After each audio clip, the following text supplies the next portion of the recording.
Welcome to Plastic Model Mojo, a podcast dedicated to scale modeling as well as the news and events around the hobby. Let's join Mike and Kentucky Dave as they strive to be informative, entertaining, and help you keep your modeling mojo alive.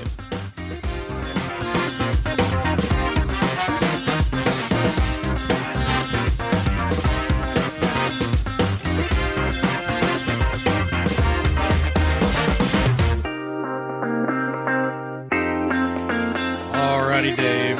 We got episode 100 in the rearview mirror, man. Episode 101. Here we go. Yeah, this is the first one of the next 100. I guess it is. Well, that was a lot of fun. It was a ton of fun. Well, what's been up in your model sphere other than that? Well, it's kind of a mixed bag. I mean, I'm still coming off the enjoyment of the Region 4 Regional. It was a blast seeing you. It was a blast seeing Inch and all the other folks. I had a great time. It was a great show. I mean, I don't think our local club, MMCL, could have put on a better show. So I got the high from that.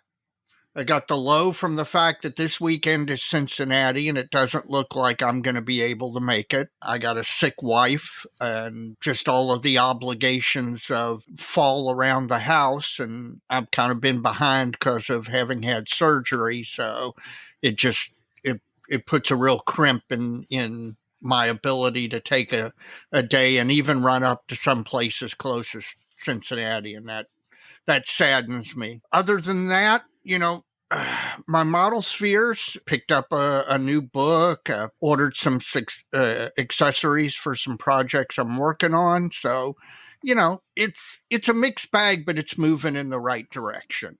How about yours? Well, I think at the front end here, I want to thank everyone who called into our 100th episode. Yes, that was great. That was fun. A little technical here and there, but most folks got through okay. And I'll dig into that a little bit and hopefully alleviate some of that for the future time, the next time we do that. Yeah. And we have to do it again. We've done it twice now, and both times it's been a blast. So I'd like to do it again. So the folks that called in, the folks that messaged us, the folks who emailed us, and there's been a lot. It's been quite humbling, all the goodwill messages we've gotten through the various formats that have come through. And I just wanted to say that we really appreciate that. Absolutely. Absolutely. It really does mean a lot. All of the folks out there listening who've reached out to tell us how much they enjoy the show. Well, other than that, Dave, I was down in Tennessee weekend before last. Yes. And I got to cruise into the Appalachian Scale Modelers Association's show in Greenville, Tennessee. Well, I didn't get to stay there long. I was probably there just shy of 2 hours, I guess, so not a long time. Right. I did run into Michael Poland from the Knoxville Club. He and another, or possibly more, were at the show. So short drive for them, about 70, 75 miles. So yeah. Was Mr. Ida Cabbage there? No, I didn't see Mr. Mike there. The other Mike. Oh, I'm sorry. It's a little farther from Atlanta. That's gotcha. And I also ran into someone. It's funny you mentioned Ida Cabbage because he was in our club, the original Southern Appalachian Scale Modelers Club out of Johnson City, Tennessee, way back in the late 80s. Mm-hmm. And you mentioned Mike, who was in that club and was one of the founding members of that club, along with myself and a few others. I met somebody else at this show in the vendor area. Same kind of deal, man. He was a guy that was in the club, but due to schedule and work travel and obligations, he was not, he wasn't there, but maybe a few times a year. Right. And I don't remember while I was in the club, him traveling with us, but after talking to him, he did travel probably the year after I moved to Knoxville, go to school. Maybe his participation picked up. A guy named David Sandage. And I was looking at these kits, all these reasonably priced armor kits, and I pick one out because you got to buy something. Yeah. And when I've got the money out and I hand it to him, it's like I make eye contact with this guy and I'm like, and coincidentally, his name's Dave. Yeah. So if attorneys are overrepresented in the hobby, I think maybe Dave's are too. Yeah, I believe that. So that was kind of cool. We got to, I don't think he quite made the initial connection as quick as I did, but as I began explaining the situation and started dredging up details from the past, he finally put it all together. And that was kind of cool. That is nice to see. And again, another reason why, if you don't go to shows, you should go to shows, because you're going to see people that maybe you knew long ago in the modeling hobby, but then became disconnected from. It's a great way to remake that connection. And I got to thinking, I probably haven't seen Dave Sandage since 1987. It's got to be that long. Yeah. Because that's been about my last year of involvement around that club for the most part. That's when we had our show, our one and only show. And that's just when it had to be. Maybe 88, but probably 87. So that's cool. That's my model sphere, man. That's a fun. Nice. I wasn't there long. It's a small show, but as long as they keep having it, I told them I was going to keep popping in. Going to keep shilling for it. Yeah, absolutely. They'll get there. Yeah. And I think by their standard, by their expectations, it was a success. So that's good news. There you go. So, Mike, I'm assuming you have a modeling fluid in front of you. I do. I'm finishing up my Russell's Reserve 10 year that I took to the music festival this weekend. So you looked like you were having a good time at that music festival. Well, it's neither here nor there, so we won't get into that. But it was fun. I didn't drink everything I took, so that was good. What about you? What you got? Well, you clearly have something better than me. I'm drinking a highball made of Dr. Pepper and a bourbon called Old Tub. It's a Jim Beam product. It may be exclusive to Costco, although I don't know that. It's 100 proof, 50% ABV, and it's young. You would not want to drink this straight or over the rocks. It's maybe a little young to be drinking in a highball. Yeah. Maybe it's what they made it in, an old tub. It may be. So we'll see how it is at the end of the episode, but not exactly promising on the front end. Well, sorry, my friend. Hopefully it gets better. Yeah, hopefully. It'll get a little better as you get further into it. Exactly. But it may never get quite there. Folks, we punted on listener mail ahead of the 100th episode. So we're about 4 weeks into backlog. So we've got a lot. Now, the 100th episode is going to affect this. Again, per my Model Sphere statement about everyone writing in, that included email. So yes, there were a lot of those that were offering congratulations and appreciation for us making it to 100 and well wishes for continuing on to maybe the next 100. And again, we really appreciate those. We're going to take those as personal emails and not get into all those, but there were a lot of them. And it was, if you sent in one of those, just know that it was very much appreciated. Yes.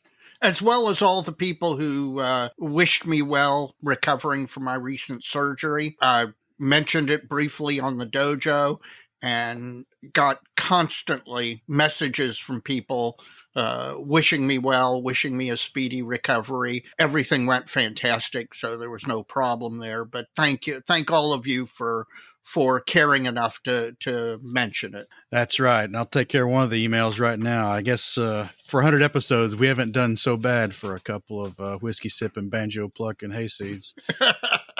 That's got to be from Mr. Goldfinch. That's right. Thanks, Dave. And hopefully see you this summer. Next summer. That's right. Next summer, 2024. Well, first up is Mr. John Lees, and John is from Elgin, Illinois, which is Chicagoland, greater Chicago area, I think. That's south. right. I think it's a little south of Chicago. He's been plowing through the back catalogs. He's only got 11-ish episodes to go, and oh my! But it doesn't sound like he's one of those folks who keep up on the front end. Oh, okay. He knows about where he is in the episode timeline based on what Nat's convention we're talking about. And he's only 2.5 hours from Madison and about the same from Amps Nationals. So maybe we'll see him eventually. He's going to have a great year next year, man. If you're 2.5 hours from both South Bend and Madison, you have zero excuse for not making both of those shows. Well, there's always. Yeah, I know. There's always an excuse. See me in Cincinnati this weekend. That's right. I'm probably in the same boat. And he also says they have their MMSI show in Chicago. Is that this coming weekend? We've been to it before. We really need to get back to it. At this point, it's been so long, it's almost like we haven't been to it. Exactly. It's probably changed a little bit. Now, he brings up something that I don't know. I don't remember this being the deal, but given Jim, I think, maybe Barry too, over at Small Subjects Podcast, have some hand in that show. Mm-hmm. I think Jim's the Chicago guy. Right. So apparently there's going to be a sizable collection of Shep Payne's box dioramas there this year. I don't know if that's a recurring thing. It's happened. I don't know if it's every year, but it has happened from time to time where they bring those some of those out.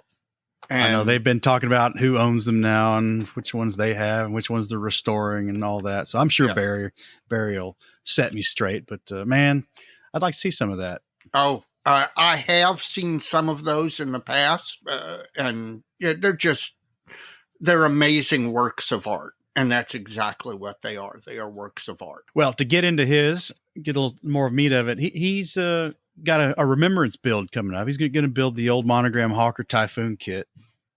Okay. In remembrance of a good friend who passed away last Easter. They were both big-time aircraft builders in their youth, and he's picked up all the old baubles and bits for this. Like there's a old KMC resin kit to do the car door version of the Typhoon, which is the one everybody really wanted. Maybe there's a new kit now. I don't know in that scale or that subject. Anyway, he's got that going on. He's going to try to bring that up to snuff, rescribe it, rivet it, something he's not done before much, if at all. So good luck with that. And he offers some wheel topics and show topics. We'll keep those under advisement. I've written them in my notebook, and that's probably going to happen. We'll talk about that later, Dave. Yes. And then he lists some books and podcasts. I think we talked about inspirational books. Right. I think it was a wheel topic in the 100th episode. I'm going to forward you this email, and these all can go in the show notes, but he lists some good stuff here. And then on a personal note, he says, in one of the older episodes, probably episodes plural, once he gets there, this comes up with some regularity on Plastic Model Mojo, these old photographs. Yeah. Family photographs, or, the German snapshots I look at, and veteran photographs that you mentioned from time to time. His father was a navigator on a Strafer B-25. Okay. In the Pacific Theater. Yeah. And he has forwarded us a photograph of 4 air servicemen, 5 actually, and one of them is his father. And it's funny because he points out, look at the Australian flying boots on some of them. Now, I'll send you this, but and it's interesting. His dad looks like he's wearing Sperry topsiders, actually. And I suspect they are some incarnation of that. Right. The others are wearing GI lace-up boots, and there's some slip-on boots here that I suspect that's what he's talking about. But I'm going to post this picture, and then the other of his dad's plane, which he was the nav on, the Hot Horse. It's got the 4-gun nose. Yeah. Painted on the nose is a skull. Yeah. That was a common motif. With the guns poking out the nostril holes and the mouth. Yeah. And it's going to need some new propellers. Yeah. And guys, if you have these type of photographs, share them, post them to the dojo, because honest to gosh, these are things that everybody needs to see. Don't just keep them in an album in your closet somewhere. And for the love of all that is holy, make sure that those photographs see the light of day before our generation passes, because, the give a dams are getting thin. Yes, they are. And it's sad. And I don't know what we can do about it. That's life, man. Nothing except what we're doing right now. Exactly. But I would further, if he's got some other photographs of this aircraft, because it looks like it's got a crew call out under the pilot's window. Yeah. And it looks like there's a nose art in addition to the skull on the nose between the cockpit and the, I guess that panel that's missing in the photograph is probably the ammo loading door for the front 50s. Probably. Or whatever they were. And then the tail number. Yeah. And you can, if enough people post enough photographs of a particular aircraft, that gives decal companies the ability to make a set of decals for it. And then you could build your dad's plane. Exactly. And possibly this one's already been done. I have no idea. It is possible. It is possible. All right. Well, thanks for that. That's some good stuff, John. Yes. This is Lee Edmonds. I can figure that out by his email address. Let's see. He's got a couple of comments or three, he says, from personal experience. He says he started buying more kits than he was building when he returned to the hobby in the mid-'70s. And just some general comments. It gets into what our discussion about, it was our episode about the urge to buy, the urge to sell. Yeah. And for example, he has 3 Revell A340 airliners in his stash that he's paid swap meet prices of $20 or $30 for. And these things are going apparently for some big bucks on eBay. Yes. So he's saved a lot of money by buying these early. But the problem is, are you going to build them? And it's a real struggle taking a look at your stash and particularly looking at older kits. And I'm having a real come to Jesus moment regarding older kits in my stash and older accessories that have been superseded. Well, he goes into some detail about his stash and how it's his treasure, and his stash is starting to look like to him like Aladdin's cave from the old movie. Yep. And I tell you, he sent some photos as well, and he's probably has the most organized stash I've ever seen. That gets under my skin because I just am. I aspire to that, but I don't accomplish it. Well, it looks like he's in your preferred scale because he has metal shelves in an outbuilding that looks like it's made out of brick. So nice sturdy garage to keep these in. Metal shelves, and he's got like archive boxes, like file boxes. Oh man. And they're all numbered on the end. One is the first number I see. It reminds you of our friend in our club, John Dietrich. Yes, very similar. But all these boxes are in one place, unlike John's. Yes, true enough. Now, the highest box number I see is 109. And there's a shelf under it that I can't read because they're out of focus. So at least 114 boxes. That's a lot of kits. That's a lot of kits. In these archive boxes are anywhere from, they're 72nd scale kits, right? Yep. So like 16 to 18 if they're like single engines. Yep. So that's a lot. That's a lot of models. I know. He's got more than you, I think. Oh God, yeah. And there are lots of people got a lot more. My stash may be sizable, but there's a lot of folks out there with just incredible numbers of models. And you know what? If they enjoy buying them and collecting them, and in this case, organizing them over the years, that's a hobby in and of itself. And I'm not gonna crap on anybody for doing that. That's well, I was gonna say this clearly, by the way he's couched this entire email, that he gets a great deal of joy out of just owning them and organizing them and looking at them and dreaming and all that. So yeah, and nothing wrong with that. It is his treasure. So that kind of validates what we kind of hit on when we were talking about this. Yeah, there's folks like this out there, and I get it. I get it completely. Well, this one's interesting. Adam Greenwald from Newcastle upon Tyne in the United Kingdom. Mm-hmm. He's trying to kick out the Hobby Boss Sam 2 in 72nd scale. Oh, that's on my short. I keep saying this because everything's on my freaking short list, but that one is truly on my short list to do. Well, you'll appreciate this one. He's building this to go along with his Airfix Bloodhound. Yep. Now he knows there's a scale discrepancy. Right. Well, there might not be. I don't know. They might have fudged some of those scales.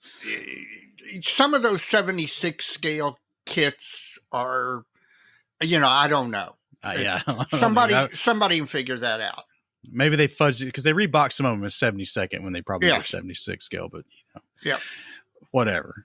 But he furthers the email by saying he's not sure if he should dare to start his Airfix Sam 2. Well, I know somebody who's got one of those who may build it as a nostalgia build at some point. I might. I've got it, thanks to you. Yeah. And the reason you've got it is I've got the Hobby Boss 72nd scale one, SA2, and it's like, I'm not going to be building the old kit. Yeah, it's like from another planet. Exactly. Well, I've got the Airfix Sam too, and I don't know if I'll build it or not. I probably should. I've got an idea to build it the way I want to build it. Yeah. And there's some 72nd scale figures out there from Paracel Miniatures that might make this even more interesting. Yeah. But anyway, should you build a rare kit? That's not his real question, Dave. His real question is kits with movable parts. Like the Sam 2 from Hobby Boss has a raisable launch arm. Right. And he's just kind of wanting to know, do you leave it to where it'll move, or do you just set the thing and be done with it? I know what I would do. Here's my rule of thumb. It depends. Sorry. Is this the Model Geeks podcast? Yeah, I know. Here's my, if in leaving the part articulated, it doesn't compromise the integrity of the model, like those old folding wing kits, the problem is that if you leave it like that, when you fold the wings down, the gaps are ridiculously sized. So in that case, it impairs the integrity of the kit. But, if that launcher is raisable and lowerable and you can just leave it such that you can do that and it doesn't create large gaps or make the model look toy-like, I'm all for allowing the articulation. I would say if you leave it to articulate, you're going to play with it and break it. I don't doubt that's true. I literally do not doubt that is true. But I will walk that back. Something like a launcher that could be kind of tall. Yeah. If you're going to be transporting this. Yes. It might be nice to be able to collapse it down to its horizontal position and get the center of gravity down while you're driving around in your car. And not only that, but I suspect the articulation on that is fairly simple. And again, probably does not compromise the look of the model by leaving it as articulable. So in that case, I'm all for leaving it movable, and I'll probably do that on mine. And then there's the converse of this. Which is? Well, sort of. The Pit Road triple 25 millimeter Imperial Japanese Navy anti-aircraft gun. Yeah. All these call outs, not to glue this, not to glue that, because it's movable, right? Right. But when you get it all together, yeah, there's something else. I can't remember what it is. Somebody pointed this out somewhere. There's a step in there that negates all that. That just locks it up. Yeah, that just locks it up. So that in the end, it doesn't matter. And that is a big problem with anything that is articulable and movable, is the fact that in a lot of cases, particularly with older models, back when they were doing this as a gimmick in the 60s and 70s. Sure. That it a lot of times didn't work very well, or was not made such that it would work more than once or twice. So it's up to you. It's your model. Build it however you want. In general, I'm going to say that as far as that particular SAM kit goes, I think leaving it articulable is probably a good move. Hope we helped. Yes. Danny Saint Laurent from Quebec City, often emailer. Yes, but he's also chiming in on. I guess these are the stash episode, because that was the one before, or that was the episode 99. So this gets into my, I failed to even realize my own sandbagging. Like, why are all these about 2 episodes ago? Well, I answered my own question about 26 minutes ago. Yeah, that's right. He says he also suffers from the other side of the stash syndrome, which means not just the kits. He always has 2 bottles of any brand of paint color, 2 sets of the same pliers, 2 tape rolls of all the widths and formats. Yep. Preach, same for the washes, 5 different types of nippers, and about 50 liters of thinner, and 8 different brands, and so on and so forth. Preach. Yeah, I do too. I typically double up paint buys. Yeah. It's just a habit of mine. Yep. Thinners, not so much. Decal setting solutions, I have at least 6 different manufacturers' decal setting solutions. And the weird thing is, I use Microsol and Microset 99% of the time. So I'm not sure if having all those others is anything other than me having all those others. It's the equivalent of a stash buy. But yeah, no, I Lord knows I've got more nippers than I know what to do with. Of course, now that I have the God hands, I'm set for life, and the others don't get used nearly as much. But we need to have a garage sale. Yeah, well, I need to do something. I really do. I need to thin stuff out. My big problem as far as paint goes is I may not have 2 of every color, but I guarantee you I've got paint from 20 different paint lines. And there's no reason for that. There is no reason to have paint from 20 different paint lines. You pick some up here and there because it's a particular color, or it's a new manufacturer and you want to try it out, and then it ends up somewhere on your bench, and you may have used it once. Of all the mess that is my model bench, at least 50% of that mess is due to paint. Just clutter of bottles. You spill a lot. Just clutter of bottles. No, sorry, man. I'm not a spiller. At least not anymore. I'm not. Let's put it this way. I learned my lesson when I stuck the airbrush into the bottle to empty the paint back into the jar. I learned that lesson. So I'm not much of a spiller these days. Well, Danny, thanks for that. And yeah, we empathize. We got, there's always something else in addition to the stash that somebody's accumulating. And yeah, I'm right there with you with the paint. Yeah. I don't use many different brands, though. I just got a lot of the ones I do use. Oh, up next is Eric Kinser from Menlo Park, California, Dave, and he can't believe you're not inspired by Ploesti, the great ground air battle of the 1st of August, 1943, revised edition, Brassey's Aviation Classics by James Duggan. Duggan.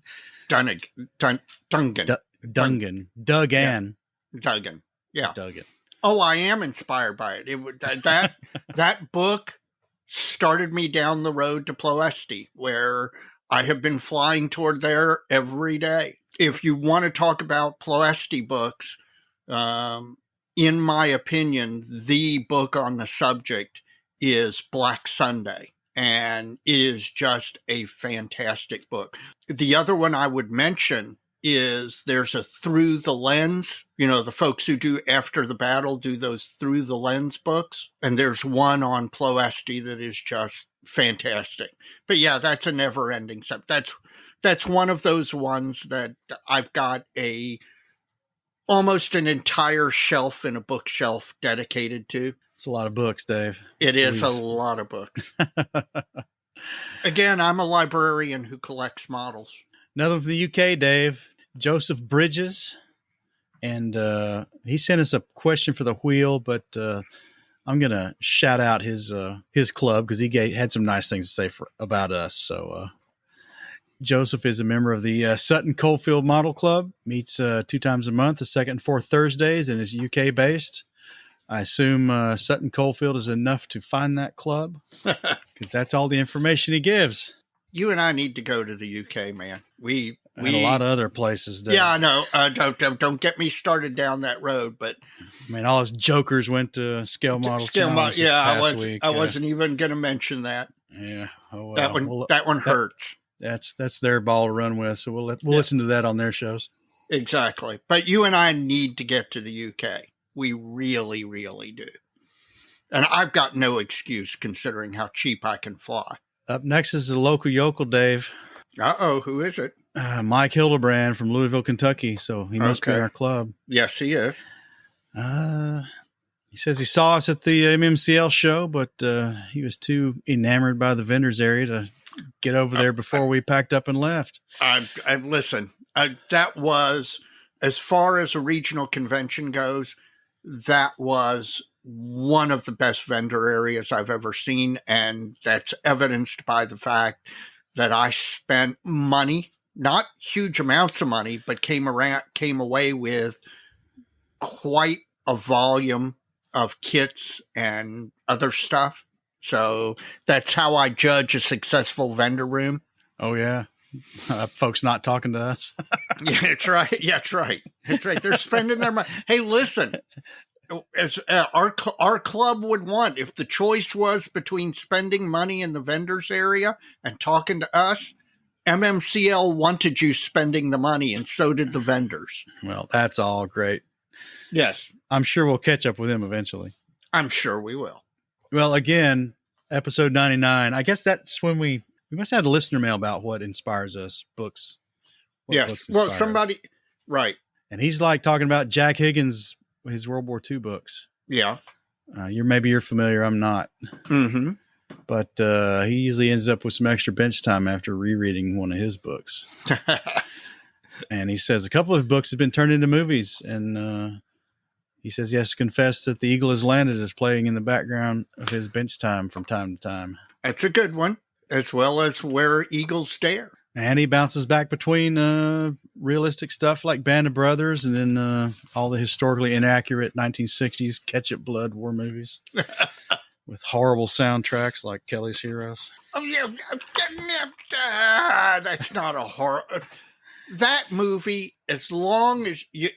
If you take your accuracy hat off and sit it next to you on the bench, you turn that movie on, it is enjoyable as all hell. It is, but you got to bury the '60s kitsch too. Yeah, but enjoy it, revel in it. It was, I know. I hate the theme song. Sorry. Well, I understand. Mark Doremus. Yep. Except he's not in Seattle this time, Dave. Where is he? He's in Hanoi. Oh, my Lord. And it's a good reason to not call into the 100th episode. Yeah, that's right. A little bit of a time difference there. Not only a time difference, a day difference. Yep, pretty much.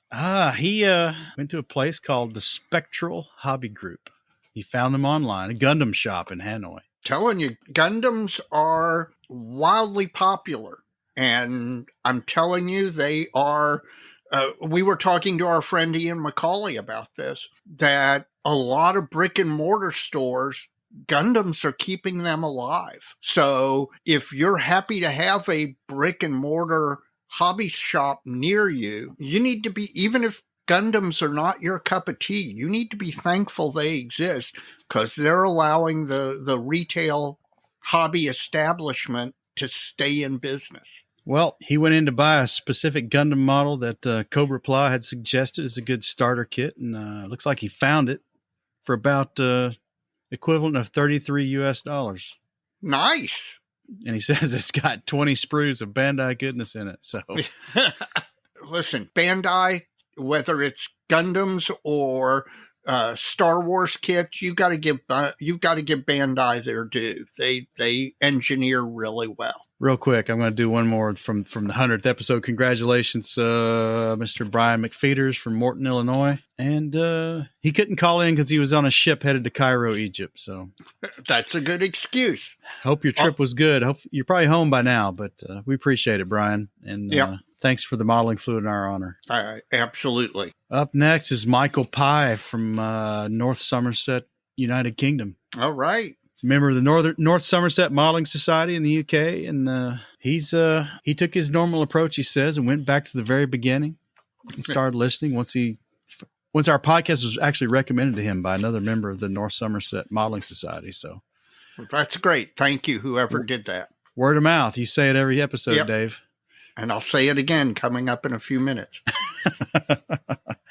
The last 2 months, he's up to episode 31, and maybe in another couple of months, he'll catch up to himself appearing in the mailbag. Well, that's why I wanted to mention this one. Yes, absolutely. And he sent us some photos of his Polycarpov I-16 diorama that he's working on, and I'll share those with you, Dave. Yep. And glad the word of mouth thing works. Me too. And he likes single malt scotch, but he likes a good bourbon too. So he's keen on recommendations. So, you're in the right place. Yeah, single malt Scotch. I am a huge fan, just every bit as much as bourbon. The Balvenie Caribbean cask is awesome. I tend to like Dalwhinnie single malt, so you can't go wrong with either of those. Although both will put a dent in your pocketbook. All right, we got one from the city Purmerend in the Netherlands. Okay. And I'm going to try this. Guus Hoyer. That's a good shot at it. I think that's a pretty good shot at it. It's better than Dave Goldfinch could do. Well, congrats on the 100th episode, but he's enjoying some Basil Hayden, so I got another one, man. Nice. This might be a social contagion. I don't know. I'm here to tell you the Kentucky Bourbon Council needs to be paying us some money, man. We are brand ambassadors for Kentucky bourbon. He says he used to build ship models only, mostly Dutch warships in 1/350th scale, but he's picked up an armor planes and some Star Wars stuff here of late. He's got a Bandai 72nd scale A-Wing and a Tamiya 48 scale Flak 43 Mobilwagen. Yep. So he's enjoying the airbrushing and weathering on those compared to his ships, I guess.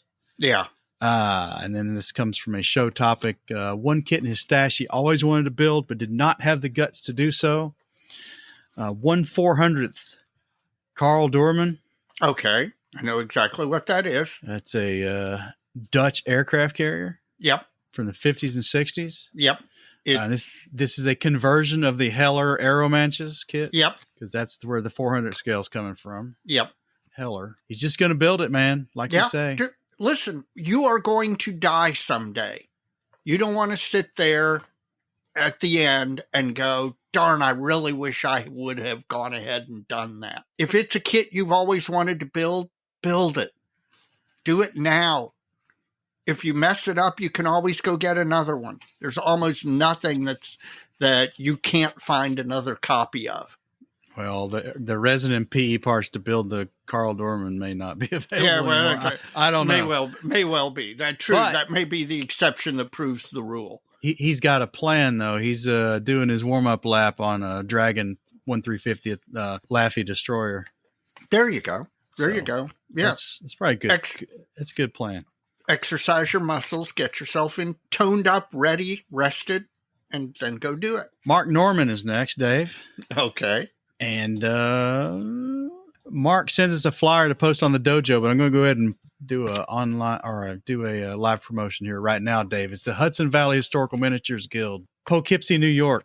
Okay. Elks Club Hall, 29 Over Rocker Road, Poughkeepsie, New York. Is there a model show? October 28th, so coming up in another week from the time this drops. IPMS show? Yep. Check it out. We'll put the flyer up in the dojo so folks can see it. Hey, it's not like we don't promote shows around here.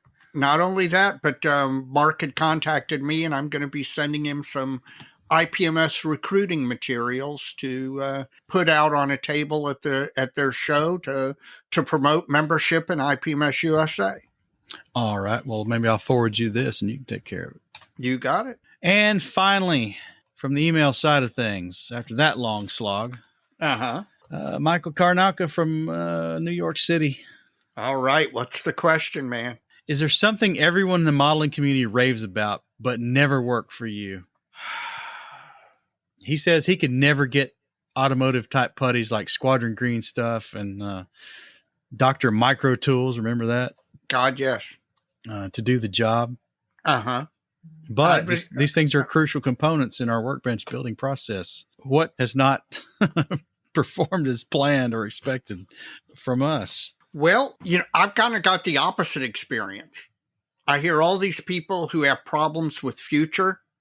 Future worked for me every time I ever used it. I agree with him about the automotive body putty items, the Squadron Green stuff, the Dr. Micro Tools, the 3M Acryl Blue and Acryl Red. I was about to say, who's going to step into the Wayback Machine and has the freaking giant tube. That's the sneaker size tube of Acryl Green and Blue. Yes. And I agree with him about those. Those were never as good as they were made out to be. Those are the ones that come to my mind off the off the top of my head. I'm sure that when we're done recording this, it'll suddenly occur to me something else that everybody loves that just doesn't work for me, but I can't think of it right now. Well, mine's acrylic washes. Oh, well, yeah. And I should have known better. And, there's some people that like them, but I don't think many. I think most people are probably in your camp. Maybe, or they're miniature painters. I mean, like more the gaming style stuff. Right. And that's a whole different world. It is. It's still model building and painting, but I just, these people use these and recommend them. And I'm like, maybe I need to look at their work harder. I don't know. Yeah. See if they're having the same problems I do, because it ought to stand out. Yeah. Don't like acrylic washes. They do not work for me. And I'm skeptical they really work for the folks who think they work for them. I share your skepticism. Well, Dave, that is the email side of things. We got a lot of people reaching out on Facebook Messenger. We got a whole bunch of them just reaching out to say congratulations on the 100th episode. I appreciate all of those. I'm not going to go through them all, but every one of you reached out. Thank you. In addition, all the folks who reached out to me, either on Facebook or Facebook Messenger, expressing concern about my recent surgery. Thank you for that. Everything went great. I'm in recovery mode, and, the insurance side of American medicine is really messed up, but the actual technical side of American medicine is freaking amazing. Thank you all for your concern and your thoughts. But there are a couple of Facebook messengers that I want to mention. I want to start out with our friend Tom Choi. Tom DM'd to mention that he's been listening to our episodes in the car with his wife, and she's listened to them, and she's actually, according to him, enjoyed them. And I want to express my sincere sympathies to Ms. Choi. I apologize. I didn't know Tom was going to inflict this on you. And from the bottom of my heart, I'm sorry. And you are clearly a very tolerant woman. Our friend Steve Lee, you and I and a bunch of our people we interact with have been talking about 3D printing and its effect on modeling, and the concept of it somehow cheating and all of that.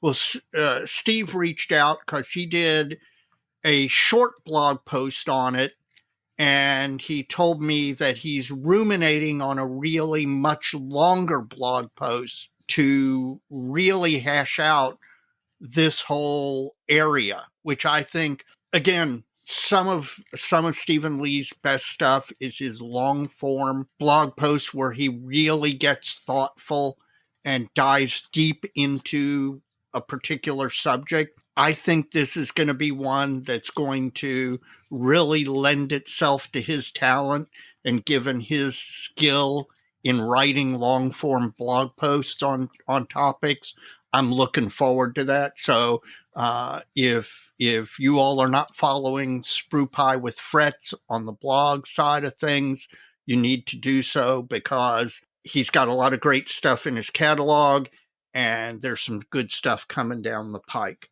Keeping on the UK theme, Neil Gilborn from the Lincoln Model Club, he DM'd me a show report from their recent Lincoln Model Contest with lots of photographs, and not only that, but pictures of all the club tables, and then a description of how judging occurs, because they judge club tables and judge individual models as well.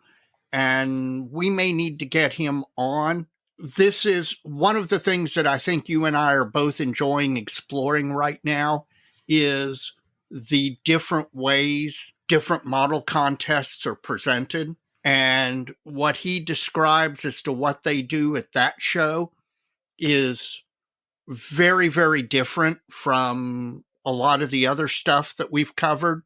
So we may need to get him on because I'd like to talk to him about how they do what they do for their show and how that differs from what we see here in the US or what you see over in Europe as well, or even maybe different than other shows inside of IPMS UK. So that was really interesting. And I'll post a few of the photographs on the dojo just to share them. Finally, to bring it back to Ploesti, our friend from Canada, Bruce Worrell, the man who, when we're not around, he minds Evan for us to make sure that Evan doesn't get into any trouble.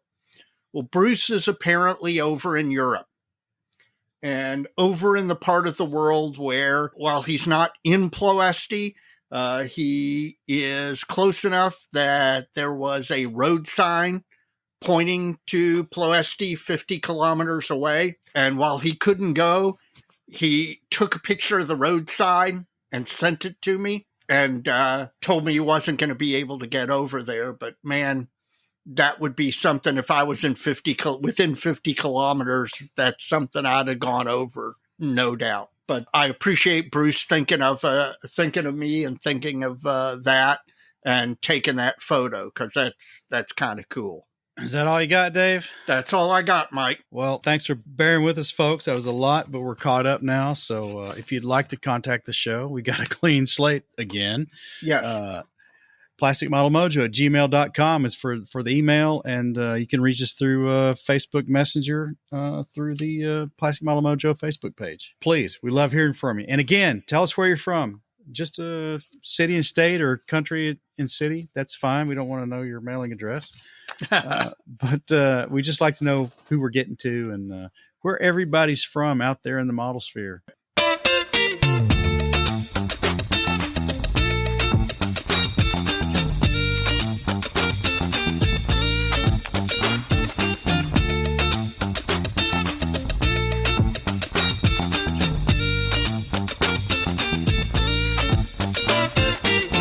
This is the point at which I ask you, when you're done with this episode, please go to whatever podcasting app you use, Apple, iTunes, Podcast Addict, whatever you listen to this podcast through, and rate the episode. We'd appreciate it if you give it 5 stars or a thumbs up or whatever your particular app uses. It drives the visibility of the show higher, so more people can discover us.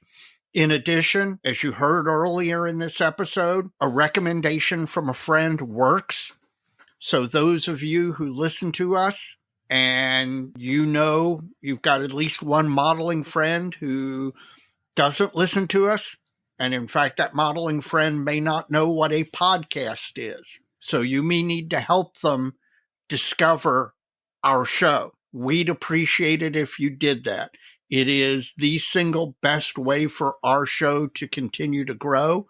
We continue to grow. Mike and I continue to be amazed that we continue to grow. You do us a favor. Listen, if you appreciate what we do, sitting down and doing this show every 2 weeks, one of the best ways you can pay us back is to recommend it to a friend. In addition to rating our podcast, please check out our fellow podcast, blog, and YouTube friends out there in the model sphere. You can check out the other podcasts by going to www.modelpodcast.com. That's Model Podcast plural. It's a consortium website set up with the help of Stuart Clark from the Scale Model Podcast up in Canada. And if you go to that website, you can find the banner links to all the other podcast friends we've got out there who are participating in this spirit of cross promotion with us. And we've already mentioned one of our blog and YouTube friends, Stephen Leash, Brew Pie with Frets. Please check out that blog for all the reasons Dave has already mentioned, his long and short form. We've got Jeff Groves, the Inch Eye guy, all things 72nd scale. See what Jeff's got going on. If you like 72nd scale or people who like to build a lot of the same thing at the same time. Model airplane maker, Chris Wallace. Check out Chris's YouTube channel and Chris's blog. He's always got some good stuff out there if you like model airplanes. And we've got Panzermeister 36, Evan McCallum. Evan's going to be your go-to guy for armor modeling kit reviews, after build reviews, and paint and weather techniques. Hopefully we'll see him pretty soon again, Dave. Yes, absolutely. And Jim Bates of Scale Canadian TV. Jim's picked up his pace a little bit and getting around a little bit more, and glad to see it, Jim.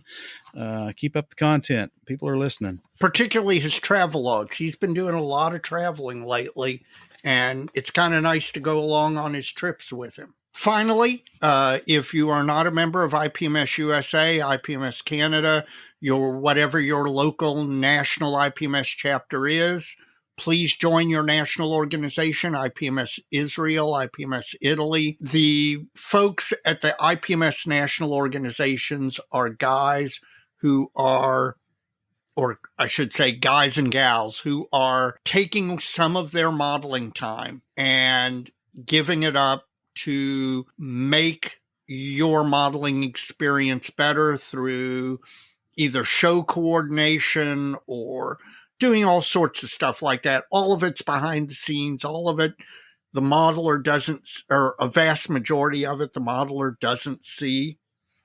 But it's out there and it's being done. And we'd really appreciate it if you join. In addition, AMPS, if you're an armor modeler, is a fine organization. They put on regional shows and local shows just like IPMS USA does. In addition, they're having a national in South Bend, Indiana this April, and I can highly recommend it. I have never been to an AMPS show an AMPS national where I've been disappointed. It's a good organization run by a bunch of good people trying to promote armor modeling. Well, Dave, if that's all we got, let's have a word from our sponsor. You got it. Plastic Model Mojo is now brought to you by Model Paint Solutions, your source for Harder Steenbeck airbrushes, David Union power tools, and laboratory-grade mixing, measuring, and storage tools for use with all your model paints, be they acrylic, enamels, or lacquers. Check them out at www.modelpaintsolutions.com. Well, Dave, real quick, it is 273 days away from All-American Red, White, and Blue, the 2024 IPMS National Convention in Madison, Wisconsin. There's not a lot of information changed since last episode, but you can get all the information that is currently available at nats2024.com. Yep. And I can tell you from my work inside IPMS USA that the Madison Convention is like a duck on the water. Up above, it looks like nice smooth sailing, and below the waterline, everybody is paddling furiously to make this a great show. We got a great venue. There's going to be a big opportunity for folks who are into display rather than competition to bring plenty of models to put on display tables. There, of course, is still going to be the national competition. This is shaping up to be a fantastic show. It's a great town, a great location. All of our friends who are listening in Canada, this is your opportunity to get to a IPMS USA National. This is about as close as it's going to get to the Canadian border for quite a while. So make the effort to come across the border and represent Canada at the IPMS USA Nationals. We can't make too many plans yet, Dave, because not much has opened up. But I would recommend start working on the personal side of this and freeing up that weekend to be able to go to the show. So that way, when you go to make your reservations, that's the only thing you got left to do. Yep. And you definitely, if you have to ask for time off in advance, go ahead. Don't let somebody snake this weekend from out from under you. Go ahead and put your request in at your employer so that you're sure that you're going to get those 4 or 5 days off so that you can attend the National.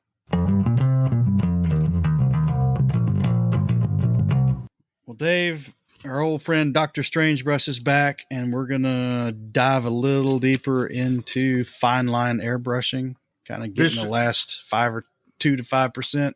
Yeah, this is the bleeding edge of airbrushing. This is the getting the absolute most out of your airbrush when you need to do something for a particular scheme that requires ultra fine lines. Well, it was a good conversation because I had some timely concerns and questions. So let's just get into that, and everybody can play along. Absolutely. Well,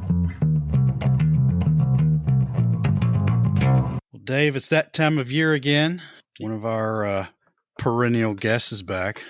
The doctor is taking calls. Dr. Strangebrush is back on the mic. John, how you doing? Yowza, guys. I hang in there. How about yourself? Not bad. Pretty good. This is a timely episode. We've got you back again to kind of expound on fine lines, airbrushing fine lines. We've touched on this a little bit before in the past. It was never our primary topic, I don't believe. No, I don't think so. I mean, I went back and looked at my notes, and we've touched on it. We've touched around it. It is a recurring question that I get weekly through Model Paint Solutions. Guys are trying to up their game, and they're trying to dial that line in.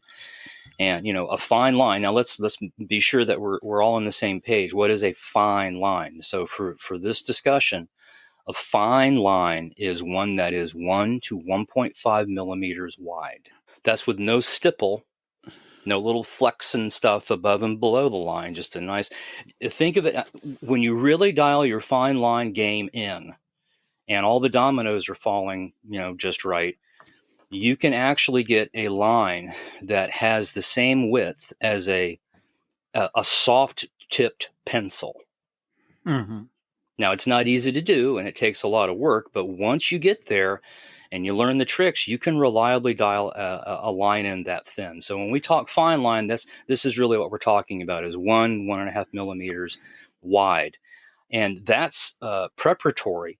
Learning how to configure your brush and your paint to reproducibly get a fine line is preparatory to being able to do any mottling. Because before you can really, nail a modeled scheme, be it Italian, Japanese, or German, or whatever, you kind of have to have the fine line basics under your belt before you can take that step into mottling. So because I get the question all the time on a weekly basis, I figured it might be a good idea to just dive in head first into just fine line and airbrushing and mottling. John, you said something interesting there. You talked about having both your brush and your paint dialed in. Yes, takes both. And that's the point that I think many people may miss. It's not just the airbrush side of it. No, it's not. But you know what? And we're going to talk about that. Hopefully, if this goes well, I've distilled this down into progressive sections of topics that all relate to fine line, starting with the brush, the tools, the dilution of paint you're going to use, and the air pressure you're going to use, and then the critical aspect of fine line airbrushing is the working distance. And that's defined as the distance between the tip of your airbrush and the surface of the model that you're painting. So we do all these tricks, if you will. We manipulate the paint dilution. We manipulate the air pressure. We purposely configure the brush tip size wise in order to deliver these very fine lines, excuse me. But that is all done so that in the long run, we'll be able to reproducibly shoot that fine line and do it do it slowly. And that's part of the issue. If you get the air pressure down low enough and you get the dilution of paint down low enough, you're not rushing through a fine line because you're getting too much paint or you're getting too much stipple. You can kind of slow the whole painting process down and focus on the critical aspect, which is that working distance. And you have to learn to keep that working distance between 1 inch to maybe 3/4 of an inch. And if you're working on a contoured subject like the average aircraft model, therein lies part of the challenge. If you're working around a cowl or a fuselage with contours and you're doing, let's say, a JU-88 squiggle scheme like we all want to do, you have to be able to maintain that very close working distance while you're working on a contoured surface. So this isn't an easy thing to do, especially for the guys doing those kinds of schemes. This is kind of, I would call it graduate level airbrushing.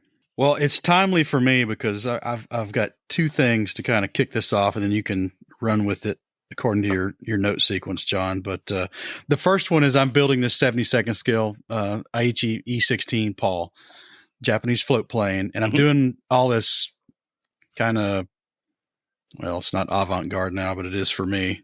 All this really heavy pre-shading and outlining under the base coat, in whites and blacks and grays. And I've laid the black in, which I really didn't care how fine a line I was cutting as long as the paint was going down smooth. So my next step is to come back in and cut those panels in tighter and then start monkeying around with the colors of each of them. Okay, that's one. That's why I need this this information tonight. The second one, I don't know if you saw it, but on Spencer Pollard's Kitbox Facebook page, he's putting the spit and polish on Italy's new 32nd scale Mach-E 202. Oh, I've been following that. Yeah. And he's just had a couple of quick photographs with captions. He was using a Wada HPCH, smoke rings, 70-30 thinner to paint, which is skewed toward the thinner side. So 70-30, 70, 30% paint, 70 thinner? Yes. Yeah. Okay. That's about where you want to be. Yep. And he was about a half inch off, spraying it at 10 PSI. There it is. There it is. Tamiya paint and lacquer thin with lacquer thinner. So right. I was watching him do that and goes, damn, that looks easy, but I know it's not. Well, you know what? Once you get the dilution, once you get the air pressure, and once you practice, and that's one of the things I want to talk about a little bit, is how important practicing on sheet styrene or a paint mule is if you want to perfect fine line airbrushing, right? But once you get the dilution, the pressure, and the working distance under control, it really is not that hard. It's really more a question of patience at that point and not ability. And I'd much rather be trying to muster more patience than trying to wonder where I'm going to get the ability. All right. Well, all that said, let's have at it. Okay, so let's start real quick with just let's try to get everybody on the same page here. As I've said before, airbrushing in general is not something that can be described in absolutes and zeros and ones. There are just way too many variables. And so I think any serious discussion of airbrushing in general or fine line in particular, we're going to have to deal with some nuance because that's kind of what it's all about. And there's so many variables here to contemplate when you're trying to dial in your fine line, your experience. And I know there are guys out there on Facebook and other social media who, with a 0.4 tip, can dial in a 1.5 millimeter line. I'm sure I can do that myself, but I've been driving an airbrush now for 50 years. So I got my first brush at 10 and I'm now 60. And I've been airbrushing off and on ever since I was 10. But most of the guys out there have not put in 50 years driving an airbrush. And so, when these folks go on their social media and they, say, well, that's just silly. I can get a fine line and I use a 0.4 tip and this pressure. That, yeah, I'm sure that's true. And I'm sure Roy Clark can make my Gretsch guitar sound like I could never make it sound. And it's important. It is. And it's important to remember when we're talking here, this discussion is not for the guys that have been driving an airbrush for 50 years. This is for guys who want to get into the fine line airbrushing game. And they're starting with perhaps just a few years of experience. Okay. So that right there, just differences and levels of ability, right, and experience right there. In addition to that, one of the biggest variables when you're trying to dial fine line in is the local environment that you're airbrushing in particular, humidity and temp. More so if you are shooting acrylic paints, because being water alcohol based, most acrylic paints dry faster than do their enamel or some lacquer counterparts. So that being the case, it's a real good idea to consider your local environs when you're trying to dial in your fine line game. And I've used this example before. My hypothesized example here is you've got Tony Gonzalez in Miami, and his house is right on the beach, and it's been raining all day. Okay, and he's shooting fine line with an acrylic paint, and he gets that dialed in perfectly, right? But I guarantee you, at that level of humidity that he's working at, and at sea level, he is not going to be using the same dilution, pressure, or anything else as would old Hans Olsen up in the mountains of Norway, who's, got the heater on for, 4 or 5 months out of the year, and he's got it turned up to 11, and there's hardly any humidity in his house. Not to mention the fact, unlike Tony, who's sitting there at sea level, Hans is on the top of a mountain at, let's say it's similar to Denver, the Mile High City. He's going to have an entirely different mixture and dilution and approach to getting a fine line than would somebody sitting at sea level. So as we go forward through this, I'm going to present a couple of options here about how to get acrylic paints to work well. And I guess what I would say is, for those listening, think about what the environs are that you're airbrushing in. And I may have told the story before, but it's worth retouching on it just real quick. Some years back, after I started Model Paint, I was invited by a good buddy of mine, John Taylor, out there in Colorado, to go to Copar's Hobby Town and do an airbrushing demo. Great hobby shop. It is just a great one of the hobby best. shop. Always wanted to visit. Yeah. So I show up with my paints and my brushes in hand, and John gets me a compressor. And I sit down and I start mixing my normal mix. We were shooting Mission that day. Everybody wanted to see Mission. So I sit down and mix my normal mix, and nothing worked. I got goobers. I got tip dry. I got stipple. I think at one point the brush just felt sorry for me, clogged up, and quit. And here I've got this audience of guys, and they're getting ugly. You know what I'm saying? Yeah. Little pressure there. So I regrouped, broke the brush down, cleaned it up, and I started, dialing in my mixture again, except this time, instead of doing my normal mix that I use at sea level Seattle, I just started from scratch, and I got that line dialed in. But by the time I got it dialed in, I was using way more flow enhancer and way more slow dry or paint retarder by volume than I would ever use in Seattle at sea level. Did you also change the thinner to paint ratio? Yes, I did. I ended up having to shoot the paint thinner as well. So I ended up using less paint in general. But in addition to that, the big thing that saved me was I was able to add Liquitex Slow and Liquitex Flow, slow dry and flow aid, to my mix and make it behave appropriately. And the other thing that was an eye-opener is when I was dialing in my pressure on the compressor. Now, I use an inline valve that's clipped to the bottom of my airbrush.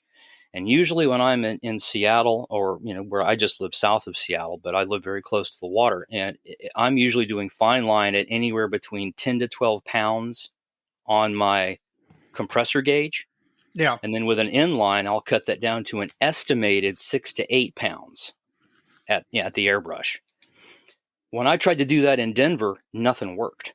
I wasn't getting anywhere near enough airflow when I dialed in 10 to 12 pounds on my gauge.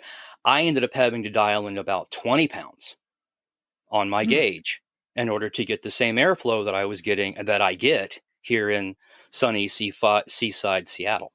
Just because of the air density difference. Exactly right. And in addition to that, I actually did a little digging, and it seems as though a lot of these compressor gauges are actually calibrated close to sea level. They're not calibrated in the Mile High City.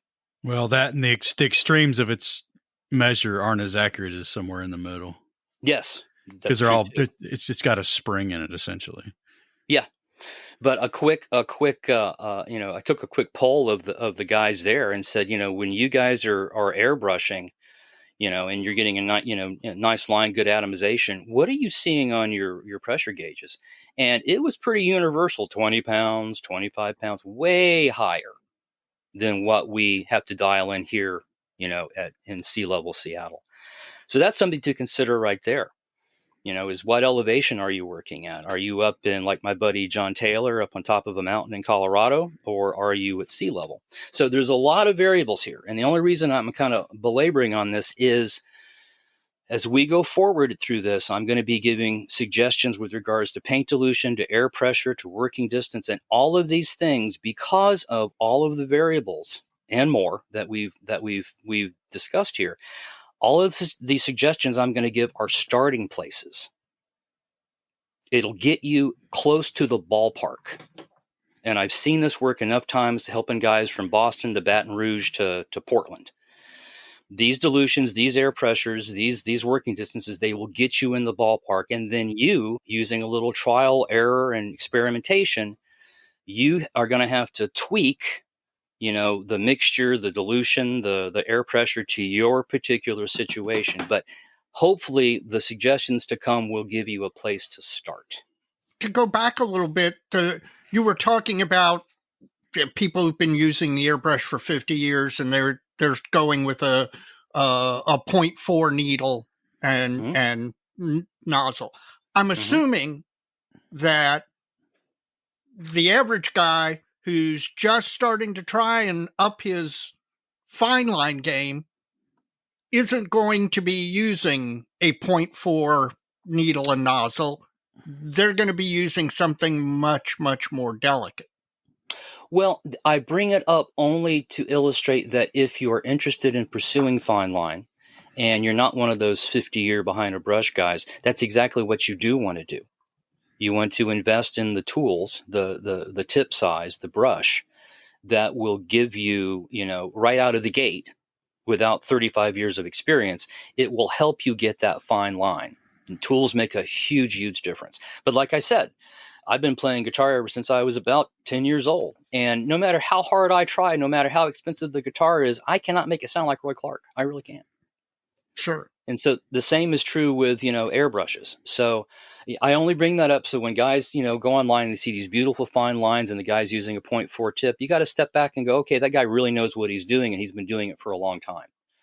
But if you're just out of the gate and you want to get the fine line, you want to do that JU88 squiggle, you want to hedge your bet as best you can. One of the easiest ways to do that is make sure that you've got tools that are going to give you the performance you need to easily get that line. That's what this is all about, and reproducibly as well. One question, two-parter, real quick, because you've already mentioned it. I've got the inline pressure valve for my H&S setup, and maybe explain exactly what that is to the folks because they may not know. And then again, repeat for your circumstances where you live, what's your valve open, your nominal pressure again, your gauge pressure for so before you start using that. For the inline valve, what Mike and I are referring to, we both use Harder-Steenbeck brushes, and Harder-Steenbeck makes an inline valve that clips into the bottom of the brush. And it's basically a bleeder valve. But I like the HS valve in particular because the machining on the control knob is very fine. And it allows you to make very fine adjustments. Sometimes the difference between dialing in a 1 millimeter or less wide line is not, but it is a difference between a half a pound of pressure, maybe a third of a pound of pressure. So that's what the inline valve does. It not only allows you to cut the pressure, it also allows you to regulate the pressure with more control. And I will add that once you are using that valve as your primary adjustment for whatever you're trying to do, you are in a trial and error situation because there's no dial feedback at that point. Your line pressure is what it is. And While we're talking about that, let's dive into that a little bit. So when I'm doing fine line, remember I'm sitting here essentially at sea level, right? So I'll dial in on, let me tell you how I teach it first. Okay. When I have guys in my shop and they're learning fine line, the easiest way to get where you need to be is dilute your paint accordingly. And we're going to get to that. I tell them to usually dial in 10 to 12 pounds of PSI on your compressor gauge. So you've got 10 or 12 and do that with flow. So while you're pushing the lever down and you've got air flowing through the brush, adjust it to 10 or 12 pounds. Then from that, you can drop it down to where you need it for your fine line. Also, once you get adept at dialing a fine line in, it's actually easier to find that magical pressure to take the inline and cut it all the way down to zero, and then work your way up from zero till you find the pressure that gives you the fine line. It's actually easier to find that magical pressure by going from zero up than starting at 10 or 12 and going down. And I've seen that time and time and time again. Guys never get as low as they would as if they started at zero and went up. Okay. That's a great tip. I've seen it work in the shop. I've seen guys go from 10 or 12 down, and they end up getting a fine line. And then when I sell them, try it the other way, go to 0 and go up. They get a finer line because they find that magical sweet spot at the lower pressure. They wouldn't have gotten down there had they not started at 0. Does that answer your question, Mike? It does, and hopefully lets everybody know what we're talking about a little better. Yep. I'm going to let you roll now. That's taking care of 2 of my 3 bullet points, and the other one's a technique. Okay. Technique question. We'll get there eventually. Okay. So let's talk about the rig. So one of the things that I'm adamant about, if you're doing fine line. So my example for this is let's say we're doing a 148 scale Focke-Wulf 190 A8 with RLM 65 on the fuselage and RLM 70 and RLM 81 models. Okay. So imagine that's kind of the project that we'll be thinking about. I can imagine it. Mike just heard blah, blah, blah, blah, blah, blah, blah, blah. Because it was a Focke-Wulf 190? Right. Okay. So it can be a Mach-E 202. It There can you be, go. about a Kai 43. There you go. There you go. That you're doing, green models on the side. So, you picture your favorite modeling or fine line project. So one of the first things you want to think about is immobilizing both the model and your hand while you're shooting those fine lines. I love having guys to the shop and I say, show me your fine line technique. And they pick up the model in their left hand and they have this slight oscillation and a shake in their left hand. And they pick up the airbrush in the right hand and it too has a slight shake and oscillation. And somewhere those shakes and oscillations are going to meet in 3-dimensional space to give you, I don't think so. I mean, it makes so much work and it makes the process so much more difficult. So what I like to do is, first and foremost, I immobilize my hand. And to do that, I actually like using a shooter support or a shooter's bag. These, I'm sure you guys, if you guys have been to a gun range or a rifle range, these are sometimes pellet-filled or sand-filled bags that you can use to support a long rifle if you're dialing the scope in or something. My father was active in that sport. I was around it my whole life, and I had a whole bunch of these sitting around the house. And I found that since it's a V-shaped soft bag full of pellets, right, that fits my wrist perfectly, and it molds to your wrist. So the whole idea here is, if you're trying to shoot a fine line, don't use your whole arm to shoot that fine line. Set it up so that you're only shooting that fine line by the movement of your wrist. Gotcha. And that will give you so much more control over the brush. Now, on the other side of the brush, you've got the model. Instead of trying to hold the model, what I started doing years ago is I picked up a Panavice, and you can get these on Amazon. I'm not going to get this wrong this time. I'm going to get it right. If you go on Amazon and just search Panavice Model 201, the junior miniature. And what that is a little vise that sticks on your desk there. It's got a 360-degree swiveling head on top of it, plus jaws that open and close. What I like to do is take a wad of 3M white putty, the same putty that we use to make putty worms. And I put a big wad of putty on top of that vise, and then I push the model into the putty, so I don't have to actually tighten a vise onto my model. It sticks to that white putty perfectly well. And that 3M white putty does not give off an oil or anything that will affect your paint. So you can plop it right on a big wad of putty. Now you've immobilized the model, and you've immobilized it on a swivel head vise, so that when you're shooting a fine line, let's say a fine squiggle, and that first fine squiggle is right underneath the canopy, you adjust your wrist support and the model in the vise so that when you shoot that one little modeled fine line, you're using just your wrist action across that area.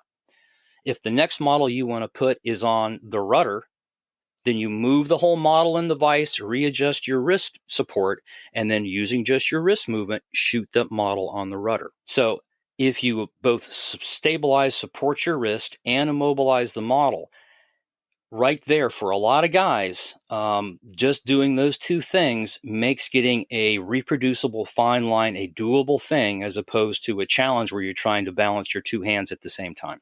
That makes sense. Yeah.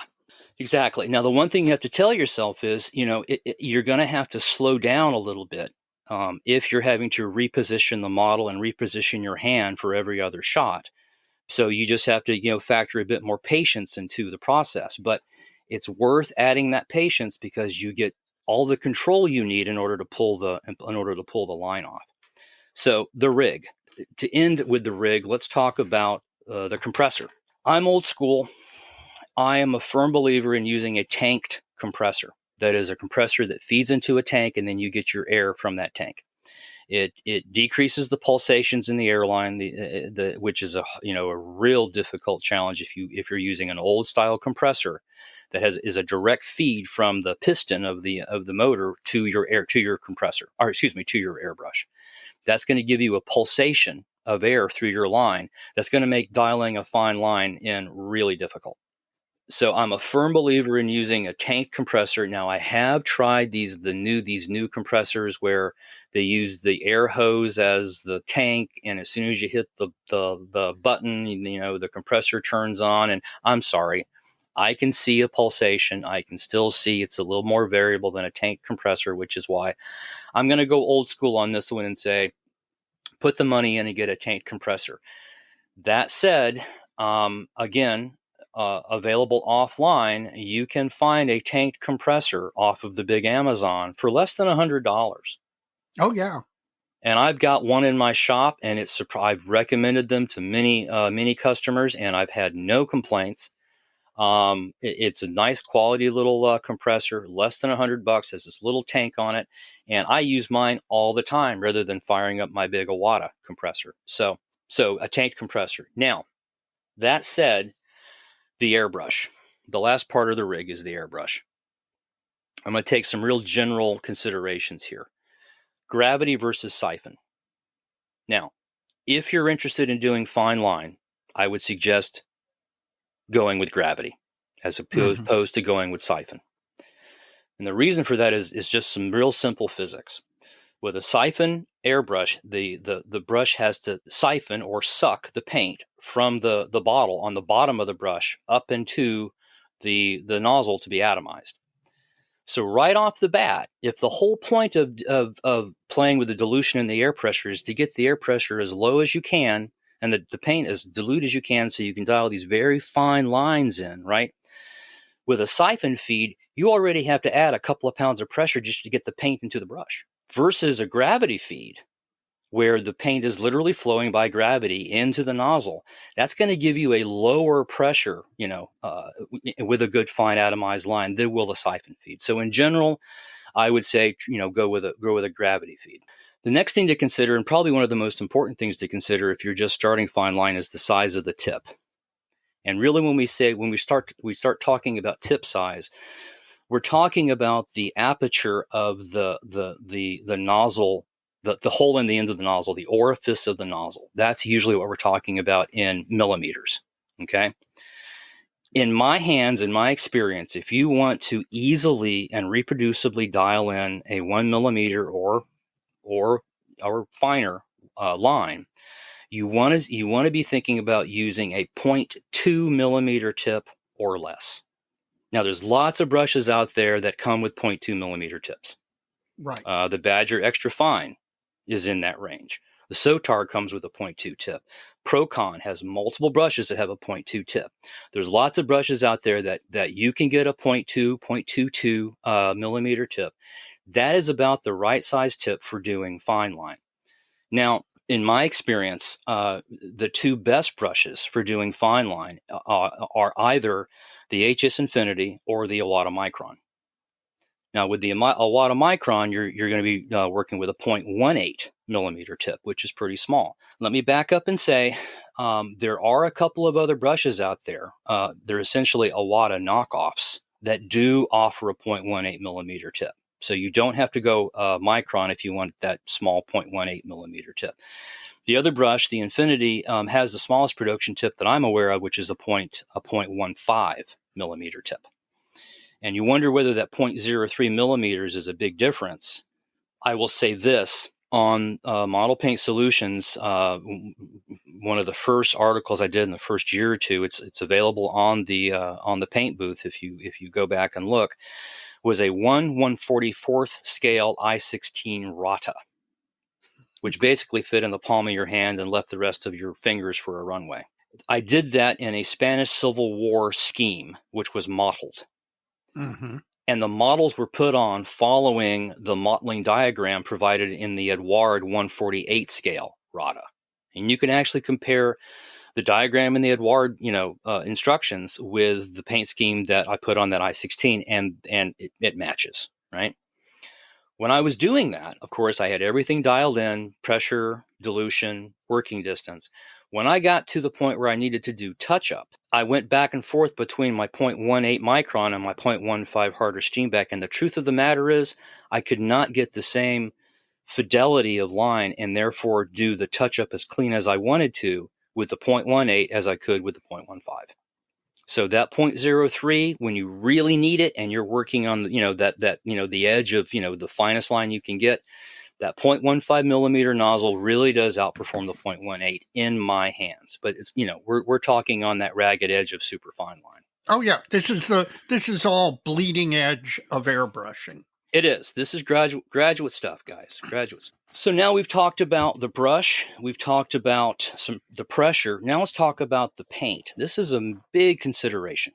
Big consideration. Any paint, practically any paint, can be dialed in for fine line work. One of the things you're going to want to think about when you're dialing a paint in for fine line is you will most probably get more tip dry. That is to say, the dry goobers that form right there where the needle comes through the nozzle. You'll probably get more tip dry when you're doing fine line, in large part because if you think about it, the ratio of paint to air by the time you've dialed in a fine line, there's so much air compared to the amount of paint. So tip dry is something that you have to kind of deal with. That being the case, the slow dry time of enamels really lends those paints to being used for fine line and mottling. I still occasionally shoot enamels. I mean, I grew up shooting enamels and I switched to acrylics for health reasons.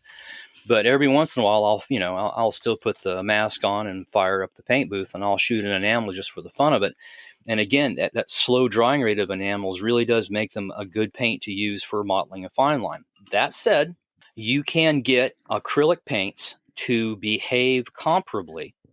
But in order to do so, you have to basically trick them a little bit. And one of the big things you're going to want to do there is add both a flow enhancer, which makes the paint behave more wetter, or as though the paint were more wet.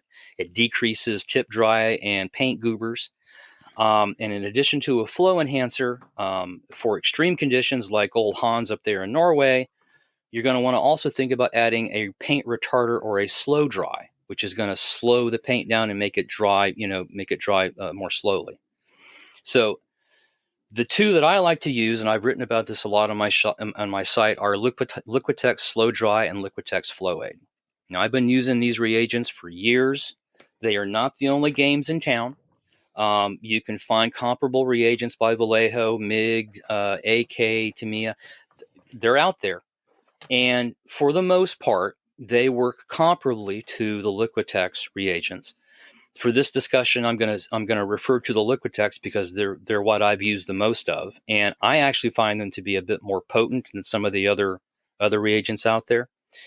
In addition to that, you can use Liquitex Slow and Flow with most of the acrylic paints out there. We're talking Vallejo, we're talking Mission, we're talking Life Color, we're talking Tamiya. If you're shooting it or diluting it in X20, which is an alcohol water-based thinner, then you can use Liquitex Slow and Flow. If you are diluting your Tamiya or your AK Real Colors in a lacquer-based or more lacquer-based thinner, then you have to use a different reagent. So keep that in mind. And then just to touch on Tamiya, the Tamiya paints being very similar to the AK Real Colors paints in that they can be diluted in either a water alcohol-based thinner, or they can be diluted in more of a lacquer-like thinner. So if you're using AK Real Colors in their high compatibility thinner, or HCT as I call it, then you can use Liquitex Slow and Flow in that, and it works beautifully. If you prefer using Mr. Color Leveling Thinner, and you want a bit more, you want to slow the paint down, you're having some tip dry, with leveling thinner, more of a lacquer-based thinner, you don't want to go with the Liquitex reagents, but Mr. Hobby, Mr. Retarder Mild works beautifully for slowing down and retarding lacquer-based paints. In addition to that, Tamiya Lacquer Retarder comes in a blue and white, bottle, little square bottles that Tamiya uses for everything. That's a good retarder to use for your lacquer-based paints. If you're one of those guys that loves to go to Home Depot or Lowe's and get yourself a gallon, big can of, hardware store lacquer thinner, which, for some guys it works great, whatever works for you. But you're finding that when you use that hard hardware store lacquer thinner for fine line, you're getting a lot of tip dry, a lot of dry overspray. Either of those reagents, Mr. Hobby, Mr. Retarder, or the Tamiya Lacquer Retarder, can be added to hardware store lacquer thinner to retard it and slow it down. I wasn't aware that there were retarders for lacquer paints. That's news. That's news to me. Because you guys love unicorn tears. Yeah, love it. Which is leveling thinner, right? Yeah. You can take Mr. Color thinner, not Mr. Color leveling thinner, Mr. Color thinner, and you can add Mr. Hobby, Mr. Retarder Mild to about 10% by volume. You've now made Mr. Color leveling thinner. And the nice thing about adding the Mr. Retarder yourself, and we're going to touch on this in a second, is you can change the amount of retarder you use and cater it to the application. So if you're just shooting general work and you don't have to worry that much about tip dry, well, just, throw a little 10% retarder in your Mr. Color thinner and you're ready to go. If you're doing fine line work, maybe you want to kick that up to 20% retarder to compensate for the increased tip dry you're going to get when you're dialing in a fine line. If you're using Mr. Leveling Thinner to shoot your gloss coat, and here's a situation where you want to get the gloss on the model, but after the gloss hits the model, you want that gloss to remain wet for a while so it moves and levels and gets all shiny. Mm-hmm. So in that situation, if you're using Mr. Color Thinner and you're diluting your gloss, maybe you want to add up to 25% retarder to that thinner. So you see what I'm saying? You can match the amount of retarder you add to the thinner to the job that you're doing. Now, the way I like to do it, and the way I've done it for years, is I like to take the thinner in bulk, and I will add. Now, let's just take acrylic thinners right now. So a good example is Vallejo. I shot Vallejo for years, and I used to shoot that in 80% thinner with 10% flow and 10% slow. And that gave a great result for most general work. When I was doing fine line with the Vallejo, sometimes I would push that up to 60% thinner, 20% flow, 20% slow. Now that's your bulk thinner ratio. That's not your paint to That's thinner. Not, we're not even into the paint yet. We're not even Okay. talking paint dilutions yet. This is how you can configure your thinner to counter the tip dry and the goober issues you're going to have when you dial in that fine line. So again, for Vallejo, for general work, I'll do 80% thinner, 10% flow, 10% slow. But I also have some Vallejo made up in a smaller bottle that I've added slow and flow each to 20%. So that's 40% slow and flow, and the balance, 60%, is my Vallejo thinner. Now, I've made thinners up like that for Mission. I used to make thinners like that for Life Color when I was using it. And just real quick, back to Tony and Hans. If Tony, there is sitting in Miami, wanted to dial in a fine line, he would probably be perfectly fine, and he was shooting Vallejo, he would probably be perfectly fine using 80% thinner, 10% flow, 10% slow. Now, poor Hans, up there on top of the mountain with his heater on, that may not be enough for him. And this is where we get into the variables of trying to figure out what your environment is that you're shooting and make your thinner match that environment.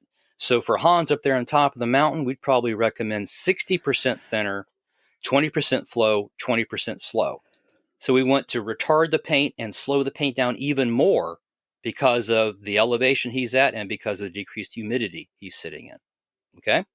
So before we get to diluting the paint, I just want to try to just touch one more time on the big equation here. And remember, the big equation is the thinner you get the paint, the more you can drop the pressure and still get a nice atomized line.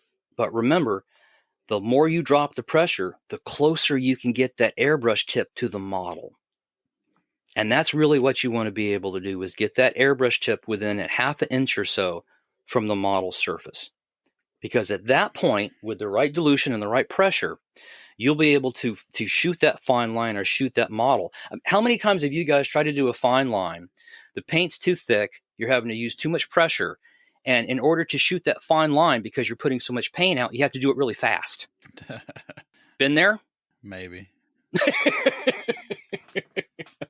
You really get that with mottling, right? I mean, especially if you're shooting a paint that's too thick at a high pressure and you want to shoot a little model. Boom, you've got this huge thing, not this, fine wispy model that you're going for. So again, the big equation is increase the dilution of the paint, use less paint, decrease the air pressure so you can get the tip close enough to the airbrush, close enough to the model to get a fine line, but you're not putting so much paint out that you have to rush your way through it. You can almost take your time when you paint that fine line. Quick question. Sure. And I think I know the answer to this, but I'm asking for me and everybody. When you're doing these fine line work where you're really in and you're half an inch from the model surface or whatever airbrush you're using, do you take the protective cover off? Most airbrushes have a cone or a couple of prongs that stick out that basically is meant to guard the tip of the needle. So those guards have in my experience, those guards have no real effect on the cone or the atomization of the paint. Right. They're there to protect you from running the tip into, something on your bench. Unless it's a lower end Badger airbrush. Then it has to be on there for it to work. Yes, yes. Now, since I shoot an infinity most of the time, it has that two-pronged protector that allows you to completely see the nozzle and the needle while you're shooting, so you can see goobers building up. So since I'm using a brush that allows me to see the tip, I don't really take that protector off. If, on the other hand, I'm shooting an evolution or an HS airbrush with an evolution tip, which is, has that caged protector on the end of it, I will screw that little caged protector off so I can see the nozzle and the needle there, because it's important when you're shooting a fine line. One of the things I wanted to back up and say, when you're shooting a fine line, and part of your rig should be a little beaker or a container with the thinner that you're using and a micro brush, those little puffy micro brushes, green, yellow, or white you get at the hobby store. Yeah. Have one of those soaking in your thinner right next to it, because anytime you're shooting a fine line, you want to stop every 20, 30 seconds and do what I call goober patrol. Because if you don't do goober patrol, the goober will fling itself right into the middle of that panel on the side of your model, and it will be there. So when I'm doing fine line, especially when I'm doing mottling, if you stop and think about it, mottling is start, stop, start, stop, start, stop. And that tends to give you more goobers and nozzle buildup if you're doing a start-stop pattern. So there, I'll do a couple of models, then I'll stop and clean the tip of the airbrush with my micro brush before I go on to do the next series of models. Okay, make sense? Yep. Okay. I do like the concept of goober patrol. You got to be on goober patrol. You really are. Because the one time you don't, like I said, that nasty goober, they're evil little things. Oh, yeah. And they hang on for dear life until they're right over that beautiful, like the battery access panel on the side of a 190. You know what I'm saying? Yep. And it's right in the middle of that. It's really going to stand out. Yeah. Well, they have to, because they're conscious, evil little things. So let's talk about thinning paints now. So this is the big one. So after doing model paint now for 7-8 years, I can tell you that about 98% of all of the problems out there with regards to clogging and intermittent spray and all those common issues, most of them can be traced back to using a paint that's too thick. And nowhere is that more important a consideration than when trying to dial in a fine line. So for paints like Vallejo, for Tamiya, for AK Real Colors, somewhere around 30% paint, maybe less, but 30% is a good place to start. 30% paint, 70% thinner. That's a good place to start for diluting your paint for dialing in a fine line, right? And just to back up for a second, again, if we're using, let's say, our Vallejo, you're going to grab that thinner, that Vallejo pre-made thinner that you have that's 20% flow and 20% slow already in the thinner. And then you're going to dilute your paint to about 30% paint, 70% thinner in that thinner. Okay? And one more thing to talk about. The other thing I really like about slow and flow is that I have a dropper bottle of each labeled slow and flow that I have right next to my rig when I'm doing a fine line. And every once in a while, because it's due to humidity or whatever, moon's in the wrong cusp of Jupiter, whatever it is, you have to do a little bit of tweaking right there at the airbrush in order to get rid of the tip dry or the goobers. So what's nice is that you can always take, a little bit of Liquitex Slow, 1 or 2 drops directly into your paint cup if you're getting a little too much tip dry. If the finish is looking dry and pebbly, indicative that the paint is drying too fast, then pick up your little, bottle of Liquitex Slow Dry. 1 or 2 drops directly in your paint cup will slow that batch of paint down. So you start with your bulk thinner with the slow and flow in it. If that works, great. If you have to tweak it a little bit at the airbrush drop-wise, you can do that too. Okay, so now we've diluted our paint accordingly. Let's say 30%. We've got our slow, our flow. We've set our pressure. We've set our pressure at, let's say, 10 or 12. We have our inline valve. And let's say we have that line dialed in. We're trying to get that line dialed in. One of the things that you're going to have to tackle, as we've discussed, is the working distance. And hopefully, if you've got the paint dilute and the pressure down low enough, you'll be able to get the brush close enough to the model, and you won't just blow paint all over the place and have it spider, which is usually what happens when the pressure is too high. Yeah. So again, that's what you're doing, all these tricks in order to get that brush within half an inch of the surface of the model and not have it spider on you when you hit the lever. Once you get that, then it's a matter of, as I said, maintaining that working distance. One of the things I recommend to everybody learning fine line is to go get yourself some sheets of styrene, clean them up, prime them. Let's say you're doing that.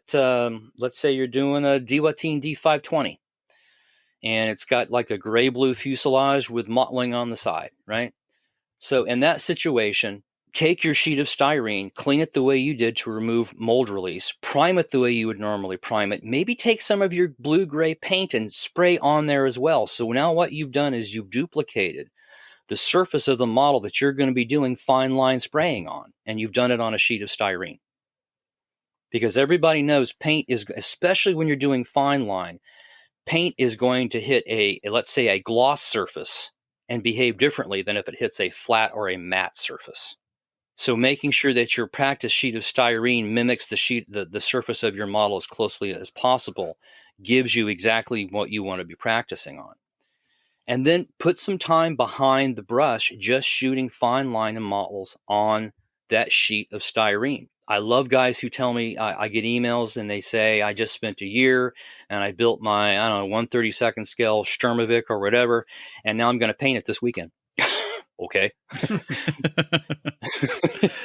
And I do get that all the time.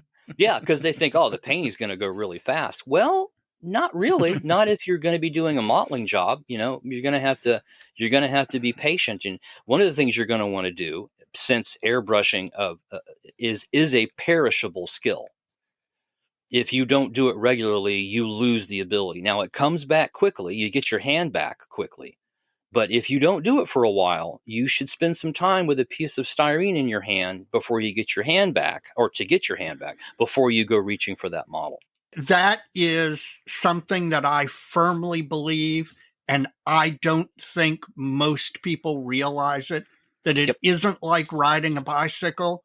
It is something that if you're away from it for a week or 10 days, it is amazing how much of that skill just disappears. Couldn't agree now, more. like you said, it comes back quickly, Yes, but it does. truly disappears. It does. It does. And I had a moment myself a few years back when I was doing a Luftwaffe project, and I got to the mottling stage, and I hadn't airbrushed in a while, a couple of months actually, and it got filled with hubris and ego, and said, "Well, I can tackle this," and I made a complete mess of it.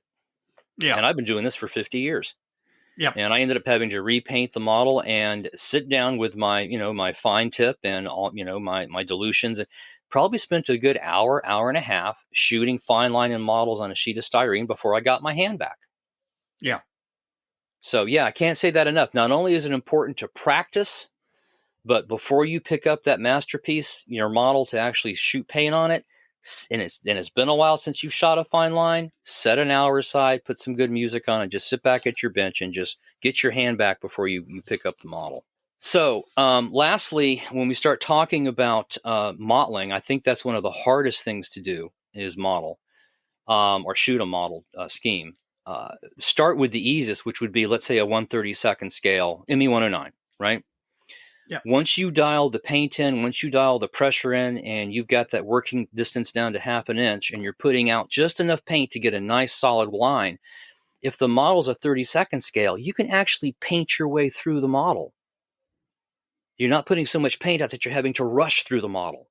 And you can get these dry, wispy kind of open models because, again, since you're putting so little paint out, and since the brush is so close to the model and giving you such a fine line, you have the leisure of painting your way through that model.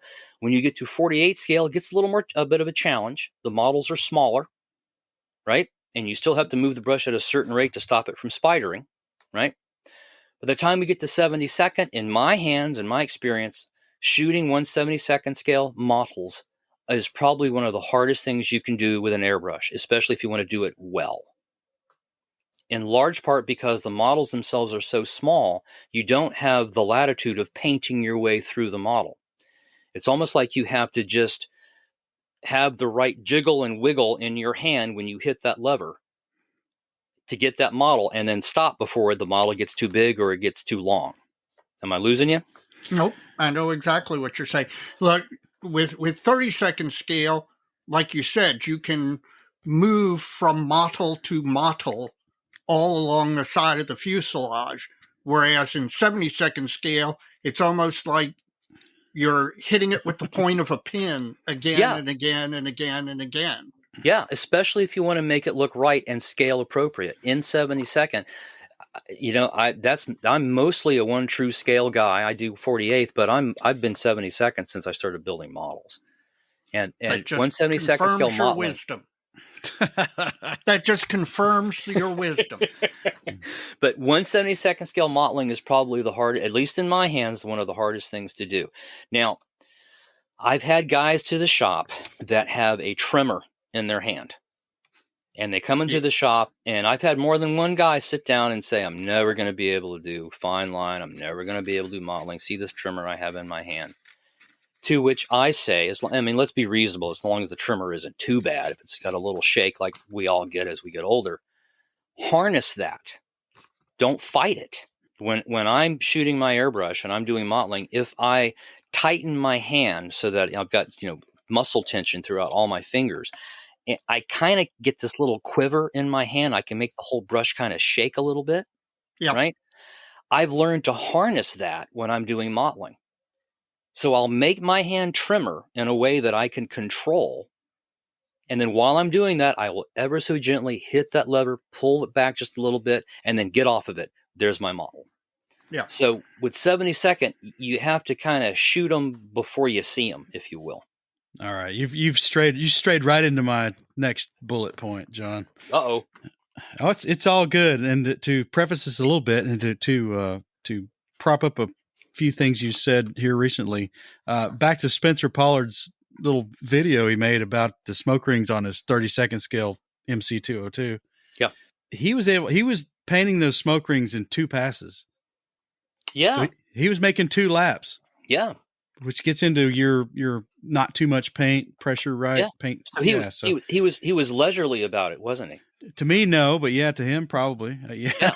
Well, and you hit it right on the head. The reason he was able to shoot them at a decreased rate is because he wasn't putting that much paint out. The brush was very close to the side of the model, and he had the ability to paint his way through the smoke ring twice, which is usually when I've done smoke rings, I usually do them twice as well to make them look nice and full. But anyway, that's it right there.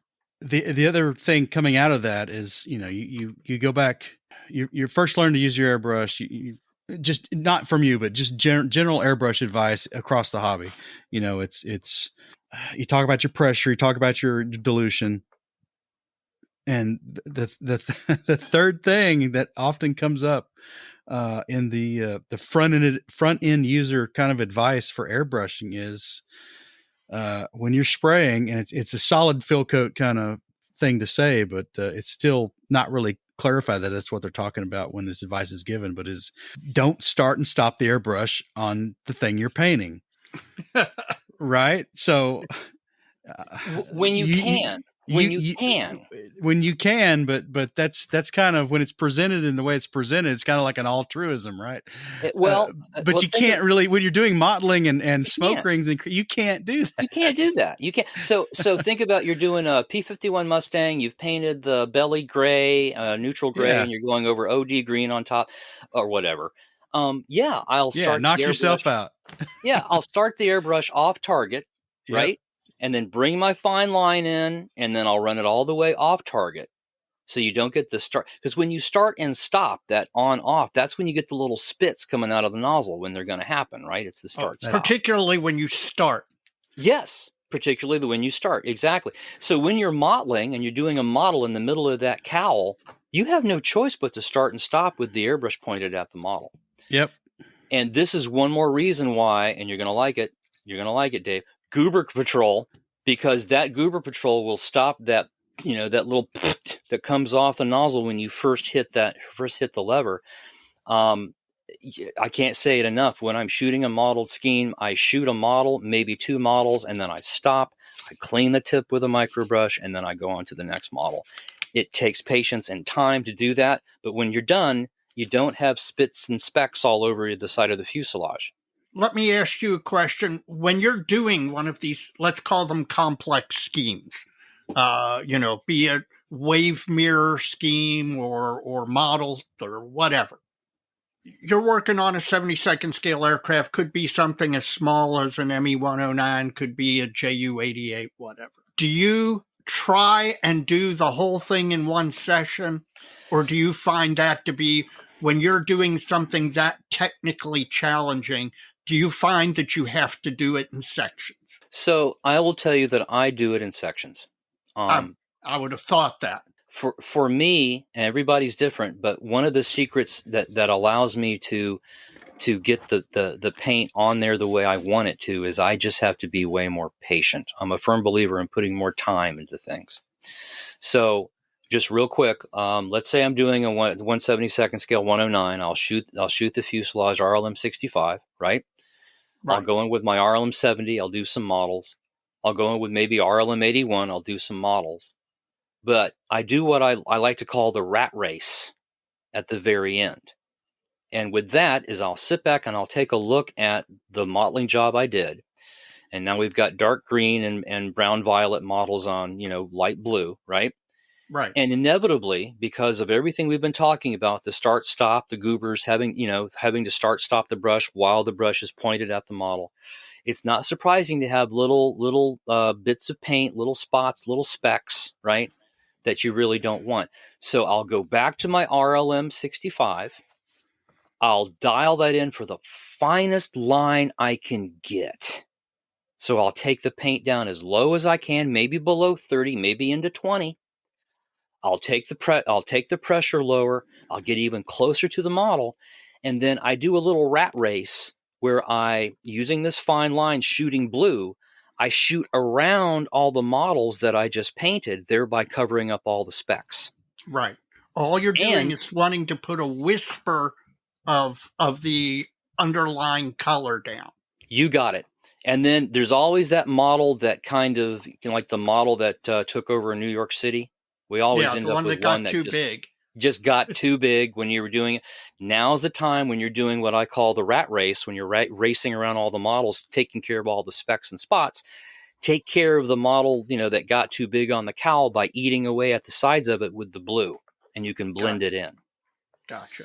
So when just to recap, so modeling for me is getting the base color, shooting the models, cleaning the brush after every model or two to decrease the spots and specks. That usually takes me, for a 70-second scale kit, I might be modeling for 2 days. 2 days for a couple of hours each day. Let's call it 4 hours, 4 or 5 hours spread out over 2 days. But then I'll go back to that light blue and do my rat race to take care of the specks and spots that I left on the fuselage. And I think that little rat racing trick at the very end really goes a long way to cleaning up the final look of the modeling job. And that's where you have to get your brush and everything dialed in the finest. Exactly. Because you're going back in to clean up really tiny spots. Exactly. That's why I put more time into dialing it in. I take the paint. If I shot the models with 30, I'm using the same, brand of paint for the models in the blue. I might take the blue paint, the rat racing blue paint, down to 20, and decrease my pressure a couple more pounds. So I'm just putting the tiniest little line out I can. That doesn't mean a stippled line or a speckly line. That's a nice atomized line. It can be done. But you're absolutely right. That's where all the dominoes have to fall perfectly, so you can go back and clean up your mess in between the models, which isn't a lot of space. Yeah. Okay. I'm waiting for Mr. Modeling Cojones. Yeah. Mr. Modeling Cojones. Yeah. I heard Gunzy's coming out with that. Mr. Modeling Cojones, so that you can sack up and actually not be afraid to take it on. Well, that's a great segue into what I wanted to talk about last. Go ahead. That is, if I could, that is a new service that I'm going to be starting through Model Paint Solutions, and I'm calling it the Airbrush Coaching Service. So let me back up just real quick and say, for the last 7 or 8 years, I've been doing this, and I get guys sending me emails, and it usually goes as follows. Been shooting brushes for 30 years, can't get the fine line, can't get the clear coat, can't get the primer, you name it, right? Right. May I send you some pictures of my recent project? Would you look through them and then give me a critique? And if the pictures are sufficient quality, I will download the JPEGs, I'll zoom them in, I'll take a good close look. And again, if you've been doing something for 50 plus years and you've been helping people dial their brushes in for the last 7 or 8, it becomes actually not that difficult to look at the pictures and go, okay, his paint was too dry, there wasn't enough thinner, his pressure was too low, working distance was too big, whatever, right? Then, after a couple of emails to dial in exactly what we want to discuss during the tutorial, we will either do a FaceTime if they have Apple products, iPad or iPhone. We will do a FaceTime video, or if they're not Apple people, I do Zoom videos as well. If they don't prefer doing videos, if they would prefer a phone call, I do a phone call. And you'd be surprised how much can be achieved in just a phone call, especially if you're able to get real-time answers to real-time questions and not spend a few days hunting and pecking to get a conversation completed.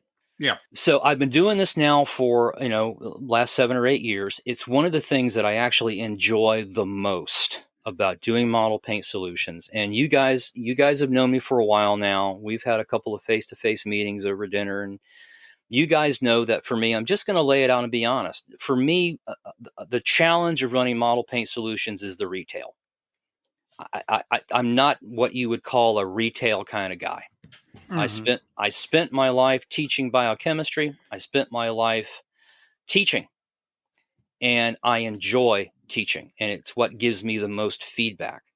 So we're going to start this new service here whereby guys can contact me, and arrange for this airbrush coaching service via FaceTime, Zoom, or by phone. And the reason I'm on this kick real quick is just in the last month, I've had 2 or 3 guys that, arranged a coaching session with me.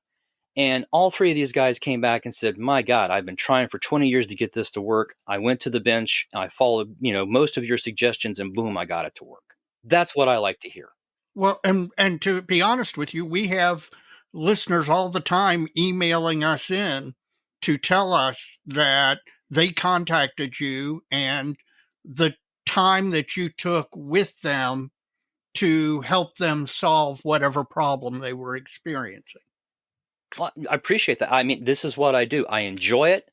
I enjoy talking to modelers. I enjoy talking modeling. You'd be surprised at the amazing people I've met that have contacted me for airbrushing help. I mean, from Navy Sea King rescue pilots to Chance Vought aircraft engineers. I've had some amazing conversations with my clients, and it's ambulance chasers from Louisville. And that too. There is that. Yeah. Hey, he walked me through getting a problem I was having, man. I'm telling you. So be on the if the folks are interested, there will be an announcement up on the main page of the site and I'd say in about 3 or 4 days it'll be announced. And if you're interested, send me an email and we can arrange for a tutorial. And one of the things I'm doing I'm kind of throwing a little caution to the wind here. One of the things that we're going to do differently here is I used to have a set fee for these tutorials. It was an hourly fee. Usually these things go longer than an hour because, you got 2 guys on the phone, they start BSing. You know how it is. Usually these things go for about an hour 30, right? And yeah. I had a set rate for an hour just for fun. About the last 4 or 5 guys I've had, instead of setting an hourly rate, we had the tutorial. And then when they said, how much was that? I sent them my PayPal address and I said, feel free to compensate me commensurate with what you think you learned. And the response has been phenomenal. Modelers are good people, man. I'm telling you, there's the occasional bad apple. Of course, there is in every group of human beings, but modelers by and large are just some really fantastic people. For me, I get the opportunity to help somebody with a problem that they've been dealing with sometimes for 20 years and they just haven't gotten the right mix, pressure, whatever to make it work. So I enjoy that immensely. There's nothing more fun than seeing somebody have that aha moment. No, there's not. And even better than that, a month later when they send you their next project and you look at it and it is light years beyond where they were in just a month. Because it's not with these guys that have been at the bench for 20, 30 years, you don't have to start from square one. They're just missing 1 or 2 key little tricks. And once you fill those little boxes in, everything else kind of tends to fall into place for them. Yeah. And then beyond that, it's nice because these folks get to compensate me to a degree that they think, as I said, is commensurate with what they learned. We're both happy. So anyway, it's the MPS Model Paint Solutions Airbrush Coaching Service. It will be launched soon. And just as an aside, after you do a tutorial, you get a telephone number for the Dr. Strangebrush Paint Crisis Line. It's probably a good thing for you that I don't have that phone number. I say that in jest, but I also mean it sincerely. Most of the guys that have done a tutorial with me, I always end it with, you have any questions, call me. Because they usually end up getting my phone number while we're arranging this, right? And they do. Sure. And it's never a 30-minute call when they call back a month later. It's what did you say I use with X, Y, or Z? 5-10 minutes, you get them back online and it's good. So I'm not kidding when I say, you get access to the Dr. Strangebrush Paint Crisis Line. After you do the tutorials, I'm going to still be there to help you get that dialed in should you start having issues. Lastly, some folks want to see it demonstrated. So I have invested in an iPad and some other tricks so that I can do live videos where it looks like you're either looking at the top of my airbrush while I'm shooting or from the side of it. Mm-hmm. So if you want to see these things, oftentimes it's easier for a student to see a technique demonstrated and then mimic what they saw versus de novo coming up with the technique themselves based on a description. Yeah. So Absolutely. we can do that if you would prefer to, if the folks would prefer to see a demo of, let's say, fine line or, hey, shooting a gloss coat or shooting, we can set up, we can do that in real time, and then we can have an hour-long conversation about the finer points of what they just saw. So anyway, stay tuned for that. I'm really excited about that, if you can't tell. And hopefully, if there's some folks out there that have been struggling with an airbrush challenge for more than a few years, we can get you back on the road. Coolio. Sounds fantastic. All right, John, it's a pleasure to have you again. We're going to have to figure out what we're going to talk about next. I got a couple of ideas. We'll talk about that later, but good. Well, I enjoyed it, guys, as usual. All right. Well, John, good luck with your new coaching venture, and thanks for the information tonight, because I'm like right at the cusp of needing this again. So, well, all joking aside, Mike, let's arrange a time for you and I just to chat by phone. If you want to talk, it's the finer points of fine line. I'd be willing to do that anytime. All right. Well, let me have another pass or fail opportunity on my own, and get some more details of what my problems are, and maybe I'll take you up on that. Well, sounds like a plan. You need to go to Modeling Paint Solutions website and get order a set of those Mr. Modeling cojones. That's right. They're coming in next month. They come in 2 and 4 pairs. Yeah, and they're brass. And they're brass. That's right. Just like Mig's toothpick, they're brass, man. Wasn't that just silly? Anyway. All right, Dr. Strangebrush. Thank you, John. Thank you, guys. You guys take care.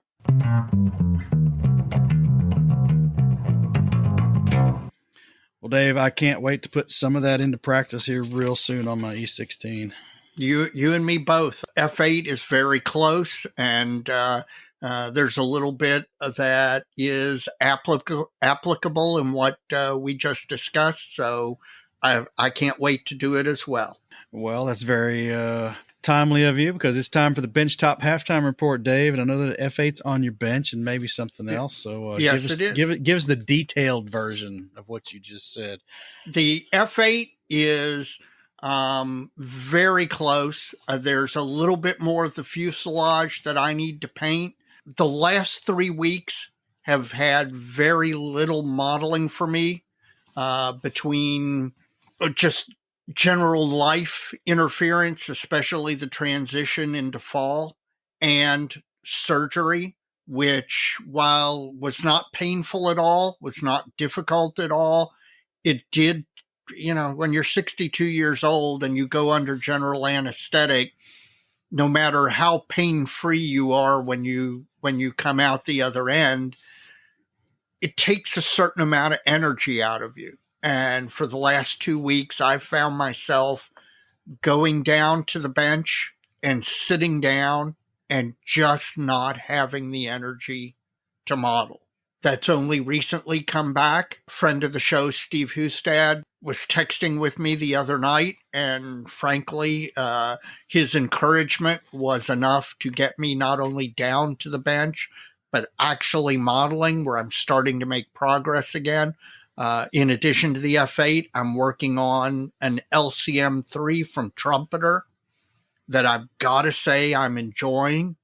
I'm in the construction phase, and I've said this before a number of times. I really now think I enjoy construction more than I enjoy painting, decaling, and finishing. And that is a huge swap from 20 years ago or even 15 years ago. Yes, this LCM is for a group build.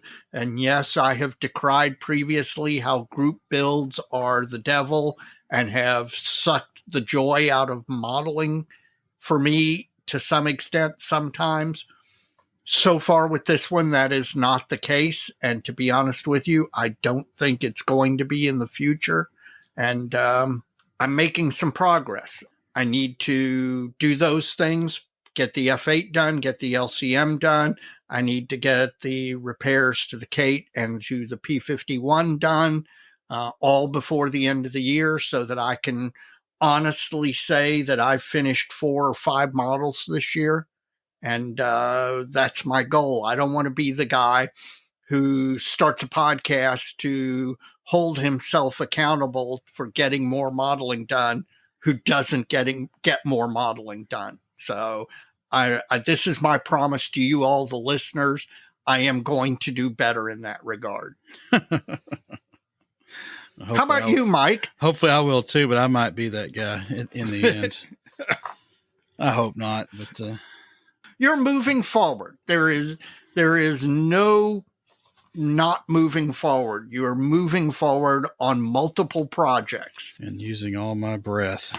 So tell me what those projects are. Well, the ones that have moved forward are the E16 sorta. I think I talked about it last time that I'd finished the all the black panel line outlining. Mm-hmm. Was kind of waiting on our convo with Dr. Strangebrush before I dived into the panel highlighting and going back and cutting that stuff in tighter. I think I'm ready to do that now. Good. But on that topic of the E16, the copy of the kit I built and the one I bought for reserve, both had the same canopy flaw in them, which was just nothing I could live with. Including the one that I brought to you from my stash. Yeah, and then you gave me a third kit that has the same flaw in the canopy. If it's actually maybe has a little bit of a different one up on the front end. Yeah, that's related to the other one. The flow direction of the plastic coming into the mold, and I'm gonna take one of my canopies and turn it into a vacuform buck and put this dental vacuform machine I bought into practice here.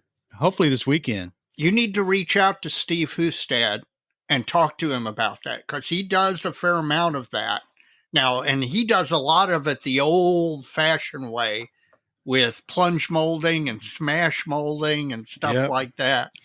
So remind me when we're done with this episode, I need to send you his cell phone information so you can text him because I think a short conversation with him regarding materials and techniques and etc.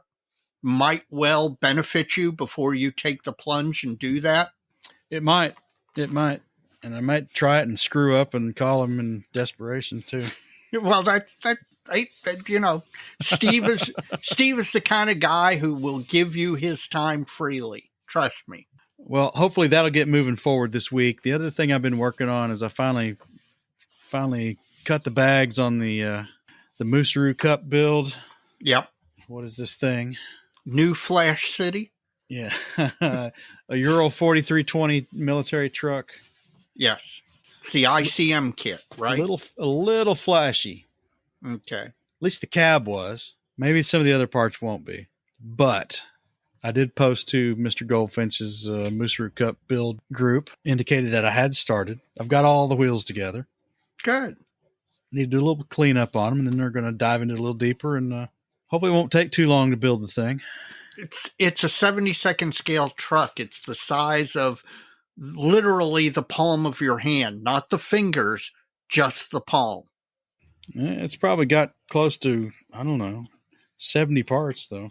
Yes, that is true. There are a lot of parts to that little truck. So that's about it. I don't think I've been working on much else. Hopefully. I don't think you've made any progress on the KV85 in the last 2 weeks. No, haven't touched it. Haven't touched it. You need to get back to that too, because that was moving along really nicely at one point. Well, it's rare for me that two can make progress at the same time. Yeah, I feel you. I'm usually out of phase about a week or so. Yeah. So, though on a 2-week cadence for the podcast, maybe I should have stuff done on both of them. I don't know. But now I have three. Now I have 3 things going. That's right. And this podcast is going to hold you accountable. It already has. Good. Well, that's all I got. That's it.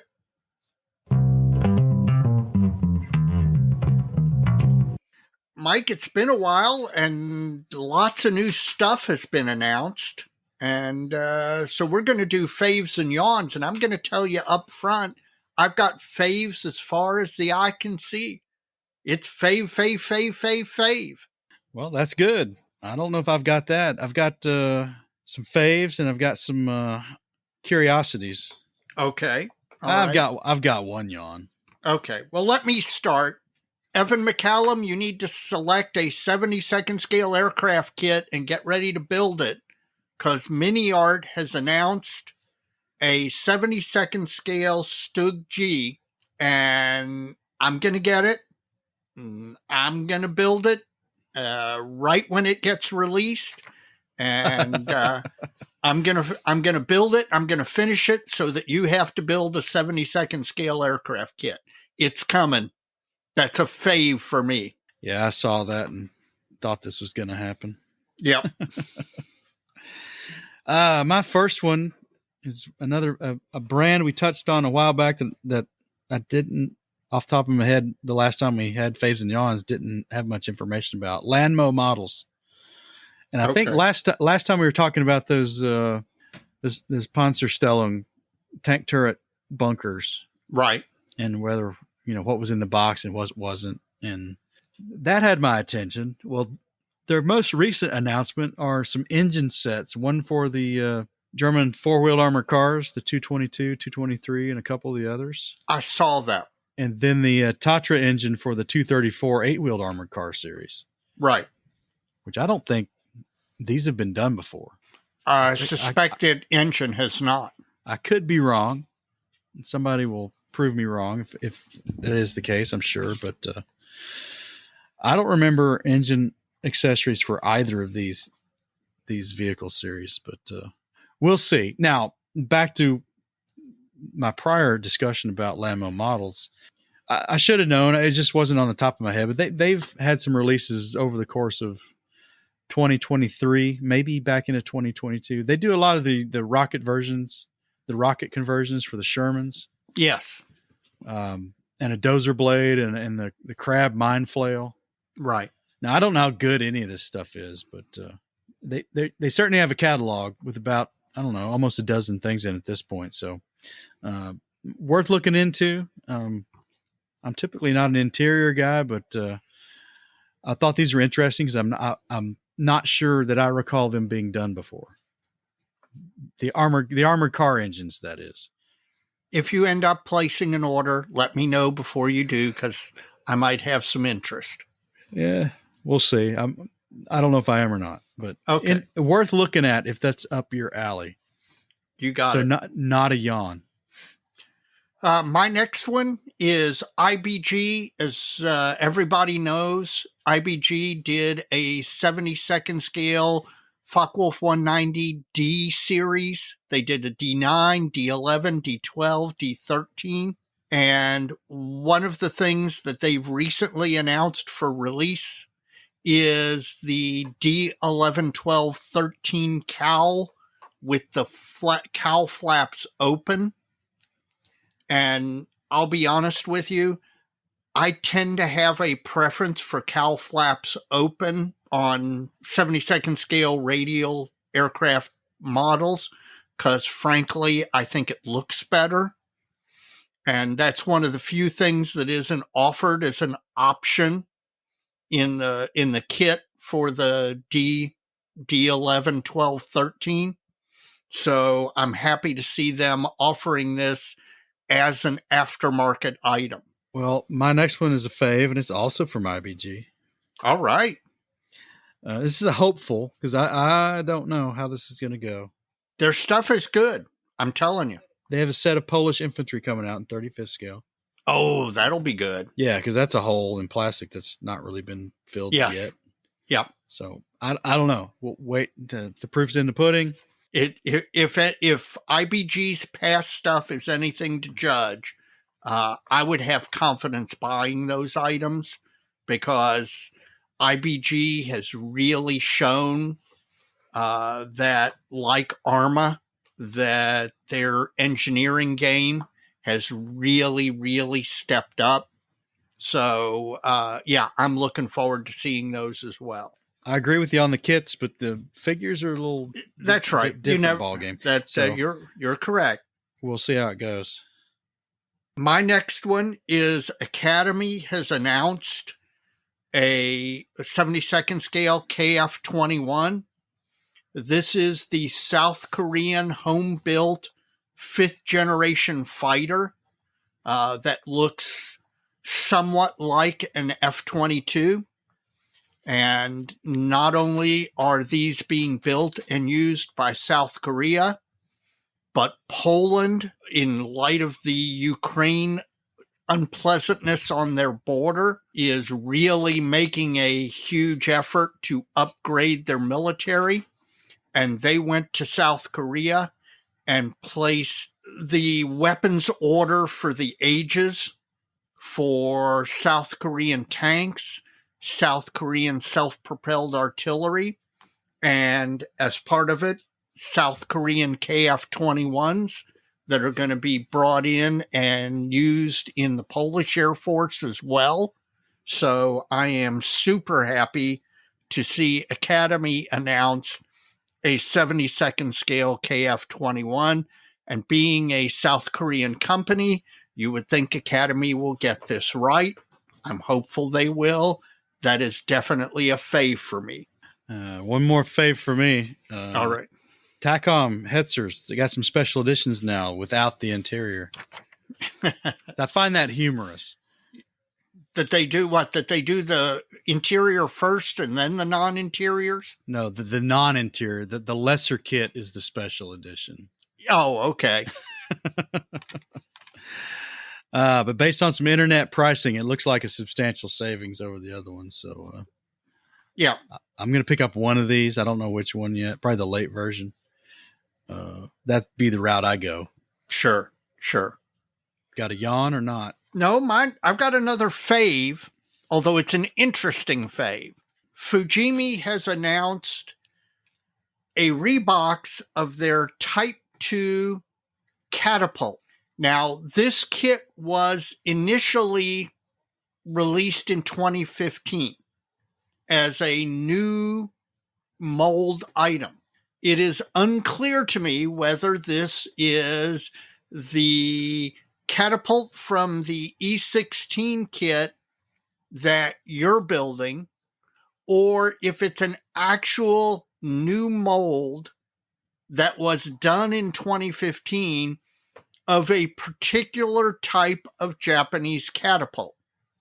And it's being re-released in 2023. I'll be honest with you, I did not know that they had a catapult as a standalone kit in 2015 when this was initially released. I am just super curious to see what this thing is. If anybody's got one of these and you know whether or not this is just a release of the catapult from the Fujimi Paul kit, or whether it's an actual different catapult, reach out and let the show know, because I'm super interested in this. It was totally off my radar until I saw it on ScaleMates. My last one gets into the 3D printing stuff. Okay. You mentioned Stephen Lee earlier, and I saw another post I found kind of humorous out there in the model sphere this week. Just all on this 3D printing and what's going on. And it's a company called Gas Patch. Yep. They've released jerry cans. Mm-hmm. German ones. Yep. British ones. Yep. American ones. Yep. Both water and petroleum type cans. By the manufacturer of the firms who made them during the war. Really? I would not have thought that there was any difference. Other than the name embossed on the face of it, there's probably not much of a difference within any subtype. Gotcha. They released 29 different catalog numbers of jerry cans. Has this jumped the shark yet? No, I listen, that's fantastic. It is. It just, oh my God. Again, we're living in the golden age of modeling. If you are one of those modelers who wants to recreate a specific scene from a specific photograph, if you're doing the Steve Hustad thing where he does the diorama based on one or more photographs of a crashed aircraft or whatever. The ability to have this level of detail where, maybe in the photograph, it shows the jerry can and you can actually see the manufacturer of the can embossed on it. The ability to actually access that level of detail to complete your diorama, that's nothing short of fantastic. And 3D printing means that they can do it. That's right. For next to nothing. It's not like they've got to cut a whole new set of steel molds to make the change where the only change they make is the embossed name on the can. Well, you've taught me out of the yawn, but this still just gets to the thinking absurdity is not the right word, but I think you know what I mean. It's the sky's the limit. The embarrassment of abundance. There you go. Yep. No, it's not a yawn. It is further proof that we live in the golden age of modeling. Have we got anything else, Dave? Nope, that's it for me. Well, I'm done too. Mike, we're at the end of the episode. I assume your modeling fluid glass is empty. Mine is. I'm here to tell you that old tub, unless you want to strip some paint off some piece of furniture or metal, I'm not sure I can recommend old tub even as a mixer. To be honest with you, I question how long this stuff has been aged, because it looks like weak iced tea as far as the color goes. If this stuff has been aged 2 years, I'd kind of be surprised. Yeah, they got it down to the minute then. Yeah, exactly. They're aging it with a stopwatch. Well, if it says bourbon on the bottle, it's bourbon. It's 2 years. Yeah. And I'm not so sure. 0 seconds. That's right. I'm not sure old tub is 2 years and 0 seconds, but this is going to be of course it was inexpensive. I bought it at Costco's liquor store. It's bottom shelf bourbon. It's meant as a mixer. It's not meant to be a good bourbon for straight up drinking, but there are, at the same price point, Evan Williams, Jim Beam itself, several other bourbons that you could buy that are better than this stuff. So old tub is going to be a thumbs down for me. Well, the thumbs up again goes to Russell's Reserve 10-year. I've beat this drum to death. Got a pretty good record on my recommendation for it. Buy that instead. It's going to be a little more expensive, but it's not going to suck.